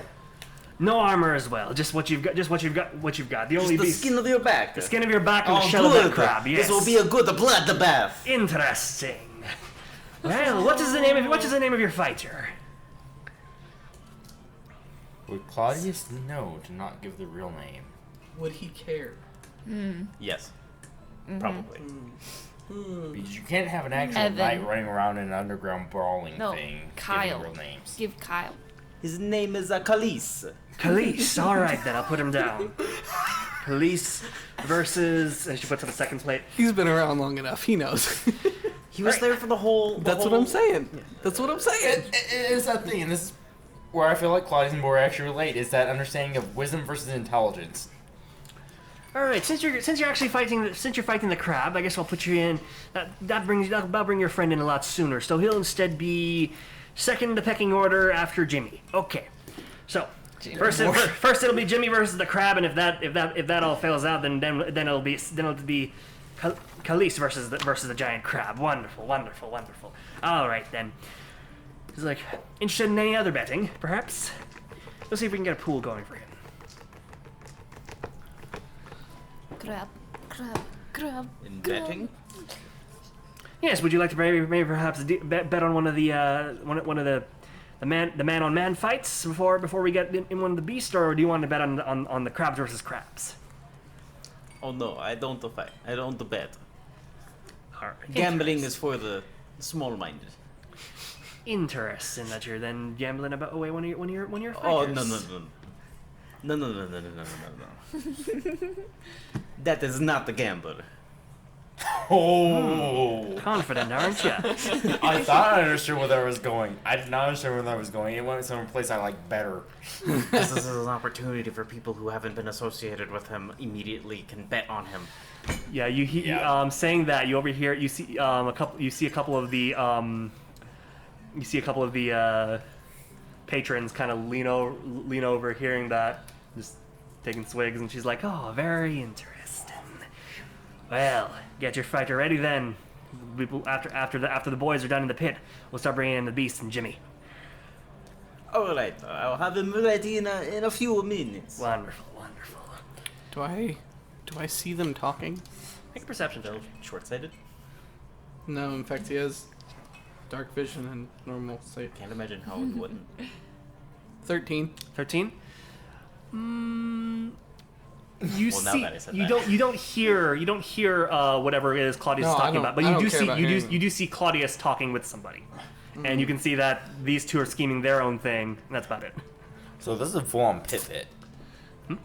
This is like a full-on pit. Pit. Like it's a pit. Like there's no way out. I'm assuming the crabs are on a table, Yes, he did say they were on a and table. the fighting the pit humans... is a pit. Yeah, Yeah. It's a pit with like you can see that like a dugout. yeah dugout. Uh-huh. There's like some ladders on the side, but they're above ground. So It's a pit filled with men. Like yes, And the crabs are fighting on a table. type the crabs are fighting on a the table, crabs are fighting on a table. surrounded by the men scream. Can I get a beer? Did you say Please. beer bear? No. Please. This is like a medieval equivalent to Keeper of Jamaica. We're either talking about mead or rum. It'll be rum. It's terrible because I'm watching an anime where the character's name is Rim. Oh no. Oh my. Okay, I'm gonna go up to Claudius. I'm just gonna be like, hey, what are you doing? As Claudius is convincing Sylack to take off his armor and hand him his glaive. Don't worry, Master Nevera. Good things are going to happen for the sake of entertainment. So Entertainment for Marion. He smiles. So just to clarify, Yes. these crabs do have a way out of the fighting I'm gonna area. make my own intelligence They're literally on a check. table, so there's a potential for them to like for them to fall off. Yeah. And So- scurry away. Yeah. Cool. What do you plan? I'm planning Although, the whole if you have thing. any sort of way to, give him more of a edge for the sake of entertainment. Entertainment, huh? And also, here's a 1900 gold. Go make good use of it. Wink. Oh, Okay, hold on. Going to deduct 1900. Jesus Christ. Okay. Just assume Claudius was holding on to all this gold. Sylack's actually hanging on to all that gold. You know what? That makes a lot of sense because if I was going to trust all the gold to any one person, it would be the guy that literally hoards gold because he thinks, one, he's a dragon, B, he's too stupid to spend it. Yeah. Yeah. That's And- how Claudius and acquired s- all these random magic items. Is just because what's Sylack gonna do with them? He doesn't need. And He doesn't think he needs anything. And C, and most importantly, I repeat, most importantly, who the fuck is going to look at Sylack and think, oh yeah, that's an easy target? I mean, I can understand them looking at Boar and thinking, oh yeah, that's a totally easy target. I'll just rob that dude. I can totally understand them looking at Athelas and thinking, yeah, that's an easy target. I'll rob that dude. I can understand them looking at Neville even and saying, oh yeah, I'll just rob that guy right there. He looks like he's got money. But I can't imagine that anyone looking at Sylack and going, oh yeah, I'm gonna rob that dude. That's gonna roll over great for me. All right, so you two are talking about stuff. You're scheming. Sylack is being stripped of his armor. yes. Okay. You hear the sounds of Which I imagine actually makes him look more intimidating. I can believe it. Yeah. You eventually hear the pit fight. People going oh, and then a couple minutes later afterwards the crab fights going yeah or aw various stuff and yeah, you can see afterwards that okay, not ladders, there would be a dugout for stairs, and you can see now that two people are being brought out. One seems more beat up than the other, and a gnomish gentleman starts saying, "It's like, well, that was the fight between those two. I forget what their names were. So, next step is the new event that you're all waiting for: Crab versus Man. Yeah." Well, that's gonna be very disappointing. Can I interrupt for a minute? Yes. What happened? Nothing. Nothing happened. No. Claudius asked if there was anything I could do to make this more entertaining. Okay. I want to have written down. I wanted to essentially make a spell scroll for Zephyr Strike Okay. to give to Claudius to instruct, to cast it basically right when he sees the crab right before he's about to enter the ring. Okay. So that he can essentially have Zephyr Strike right when he enters. Okay. That's interesting to know. Because that's going to, first off, not provoke attack of opportunities. And give yourself an advantage on one weapon attack roll on your turn. And that deals extra damage. Well, I guess that doesn't really matter.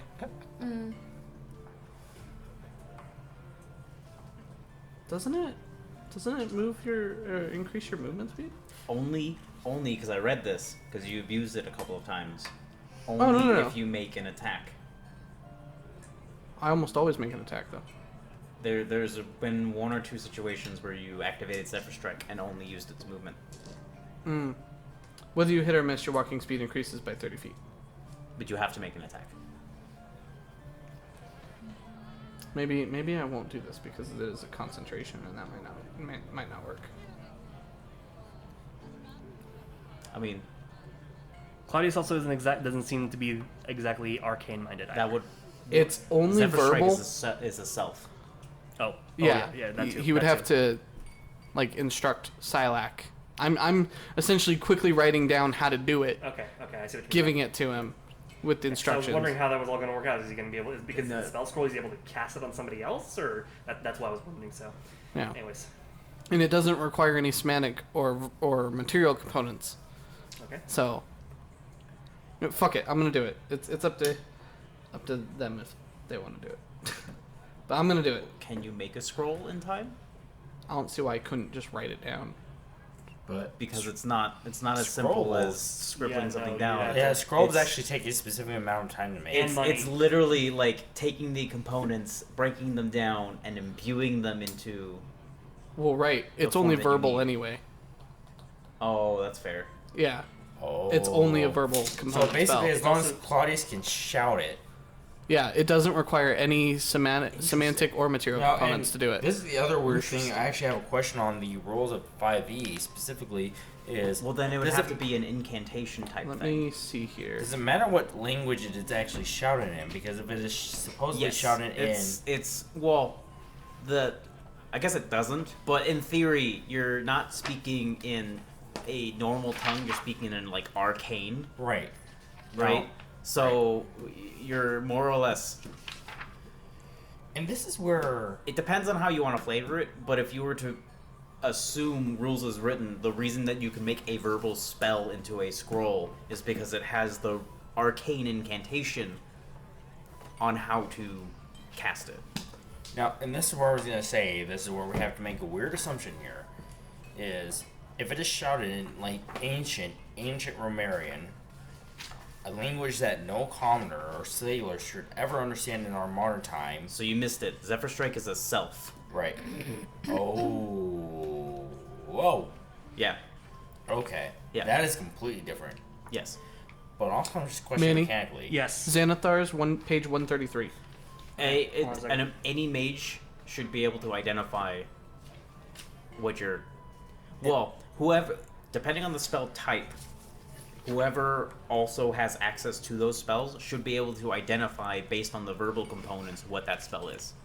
Oh, So right. if there is a ranger in the room and they hear the verbal command for Zephyr Strike, they're going to be immediately know that he casts Zephyr Strike. Right. Is what the verbal components are for. That would actually make a What lot page of for sense. scrolls? It's 133 in Xanathar's guide, but I just found it. Because I believe it's going to require some material components, some money for you to actually make. It does require money. That's not an issue. Which is a really cool way of how It's the you time can is an issue. It would flavor it would the be- description of how someone's casting a spell without saying what they're casting. it would be So one you day. can have your Yeah, so I figured that's why you can't do it on the fly. bard Yeah, that's or fine. So That's fine. wizard cast counterspell and know exactly what they're counterspelling, or don't know what they're counterspelling, depending on how you want to mechanically deal with that. Right. okay. Anyways, So never mind on that. So while people are getting set up, while the announcer's doing his thing, I will actually be going around the room and doing my best to like whisper out with my hood up. Nobody's able to see me.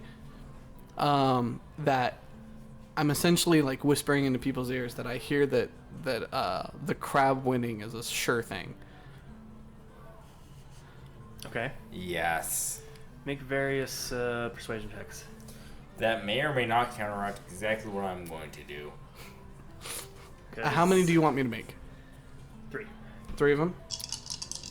Okay, so that is going to be... Well, it's a good thing I knew what those rolls were. Math. Easy math. 10, 21, and 21. Okay. You're in your the first time you try and do it with that 10, doesn't seem like anyone's paying attention to you, but as you kind of just keep chatting around, some people seem to catch wind of this, and you're starting to hear the same thing. You're saying, "Hey, I hear that big lizard guy is gonna be, gonna become chum for the crab." It's like, "Oh, hey, I heard that too. I think we should bet against lizard. Yeah, lizard people aren't all that great. Yeah, and yeah, you seem to have riled up a significant bet against Sylack so far, Okay. or at least that's what it's starting to sound like. I will keep listening. Keep listening around until like the very last second that I can place any bets. Okay. And assuming that that's what it seems like, that most people are thinking the crab is going to win, from what I can tell, I will place a solid... How much money am I willing to lose here? Claudius is so confident. He gave you all of Sylack's gold. Yeah, I know. Well, and How here's- confident is Novell? And here's the real question for Manuel: is one, how confident is he specifically in Sylack winning a hand-to-hand fight? What do I know about giant crabs? Nature check. 16. 16. They're pretty big. They're definitely bigger than normal crabs, obviously.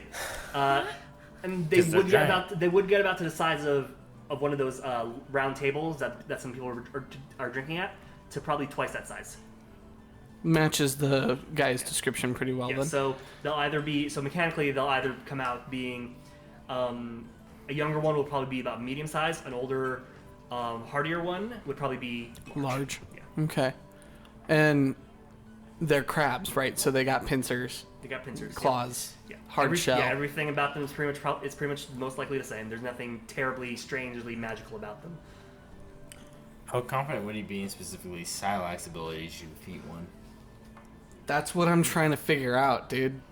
Oh yeah, okay. Yeah. How? What's Athelas and the board doing? What are they scheming? You've turned yourself Okay. into Don King. Okay. Yeah. I'm gonna Am I doing this tell her right now? to go enter a crab in the fights. Okay. What crab? You. A big old king crab. All right. So you look around. You can But see. you're going to bet against it. You're going to bet on it losing the fight. All right. So you look around, and you can see that this place actually does have like a crab bar. Has like a little aquarium with a bunch of other crabs in there for people to buy and pull out. And more specifically, did I see her? Did I see Novell and Claudius talking to this lady? Your passive is 16. Yes. So yeah, you would have noticed that. You would have noticed that. Then I will actually tell her to go talk to the same lady about entering her crab in the fights. Okay. You Wasn't head over a to- so wasn't you- a lady, was it? I guess that's What's fine. actually a lady? Oh, Yeah, it's a oh. lady. Okay. You head over to the lady at the bar, one eye patch and things like that. She says, "Hello there, dearie. What can I do for you?" Hi. Lovely evening. I would like to enter a crab into the fight. Oh, well, then you gotta go talk with Boris. Then he can get you a crab unless you already have a crab yourself. Oh, thank you. I will go speak to Boris. No, you already have a crab. I already have a crab. You already have a crab. Remember. Remember, I'm a crab. Okay. Then yes, I do have my own crab to enter into the fight. All right then. What's the name of this crab? Johnny. Johnny. All right, we'll place him. Rob. He will be the fourth fight of the night, right after King Benedict and Chestoslav Jr. Chestoslav. So is that mostly what I hear? Is the talk of the crab Yeah. winning? Okay, then yeah. At the Wait. very last second, Didn't we meet a Chestoslav? Yeah. I will discreetly place a bet for Sylack. Okay. On Sylack. On Sylack, yeah, for him to win 3,500 gold. Okay. You place the bet with the bookie. He takes it. He's like, oh, wow. All right, and then puts it down, gives you your slip. Yep. I'm gonna ask the bookie, what's the odds right now? So far, we got ourselves. Well, I can say this. You sure you want to put down this much? A lot of people think that crab's gonna win. I like This is going for against, the This is underdog. against that Khalees fellow, right? Yeah, that's Okay. the one. Yeah, I like going for the underdog. Let's do it. All right, your funeral. And he writes it up, gives you a slip. What are the odds? Honestly, I was never good at odds, interpreting odds in math. So It's fine. It's fine. Because I assume that we're not actually going through with this evening, right? not yet. Next session. Yes. Oh, next session. I thought you said next question. Okay. All right. So, you guys. The first fight is going to be Sylack versus the crab. So you can see the crowd gathers around. The gnome announcer comes in and says, "Now for the moment you've all been waiting for. We got ourselves Jimmy and the giant crab." And you can see you can hear there's a gate inside the pit that's kind of like rustling, and you can see a skinny human fellow walk into the pit. Not that skinny, but lean and toned. And Manny, is this Jimmy? yes, Is this the one Jimmy? this is the one Jimmy. Wait, Oh my wait. God. I'm talking like from the early sessions. From Oh my God, back you're when you right. guys, Wait. back when you guys robbed the train. And This looks like that Jimmy that was on the train. Wait, that was, no. It was Tommy on the train. Oh, It's Tommy on the chain. Jimmy was part of Blackwatch? No. What was the name? Dreadwatch. Dreadwatch. Oh, with I am- Hovar's With crew. Hovar. Yes. I'm that like- Jimmy. Yeah. Look, I'm not gonna lie to you. I'm angry Okay. because I'm drunk, Okay. and I remember who was Jimmy and who was Tommy very clearly. In this case, it's Jimmy. It's Jimmy from. It's Jimmy from Hovar's crew. Yes, from Hovar's crew. Oh boy. And it is weird to remember that details very specifically when I can't remember some other details like when my mom was born. Oh, jeez. It's Okay. fine. So yeah, you see Jimmy. They say it's like, all right, Jimmy, give these folks a good show and let him win some money. Ah ha ha! And then that's just a joke. All right, and then they close up the pit and they say, all right, 3, 2, 1, not let it rip. Let's get ready to rumble! And then the gate opens up, and you can see this big fucking crab with a red shell, spines all across its head, huge ass pincers, just immediately run toward Jimmy, grab him by the leg, and just flop him around and toss him into the crowd. Everyone's like, oh! And Jimmy just lies motionless against the wall. Oh. And it just the crowd proceeds to get like Oh. it gets real angry and aggressive, and then a bunch of the security detail, for lack of a better word, in a tavern get down into the pit with spears and just start prodding it, trying to get it back into the cage, and it's just like and it gets back into the cage, and they close it immediately, and they immediately go over to Jimmy, give him some kind of drink, and then he's like, oh, did I win? That was Jimmy, everybody! And then they're like, yeah, ooh, and boo, you suck, Jimmy! And they haul him out of the pit. Also, just to save face so I don't seem like that bad of a son, I remember that is sometime in the middle of August along with my dad's birthday and their anniversary. Oh Alex, my it's God, okay. baby. All right. Anyways, well, up next we've got ourselves Khalees. He's next up to fight Big Ren. Come on in, Khalees. Everybody give him a big old hand. There's like, yeah, oh, hey, yeah. And I politely golf clap. and Sylack is led into the fight pit.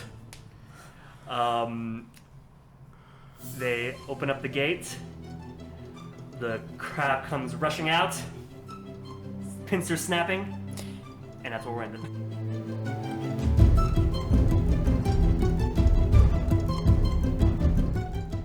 Hey everyone, this is Manny the DM, wanting to thank you for listening to Feats and Fantasies. We had a lot of fun this session and would love to know if you enjoyed it too. You can talk to us on Twitter at Feats and Fantasies with the hashtag Cataclysm Rising. If you want to help support our adventures, please consider donating at doubletake.xyz/donate. All donations will go directly to improving the show and finding better ways to get you involved.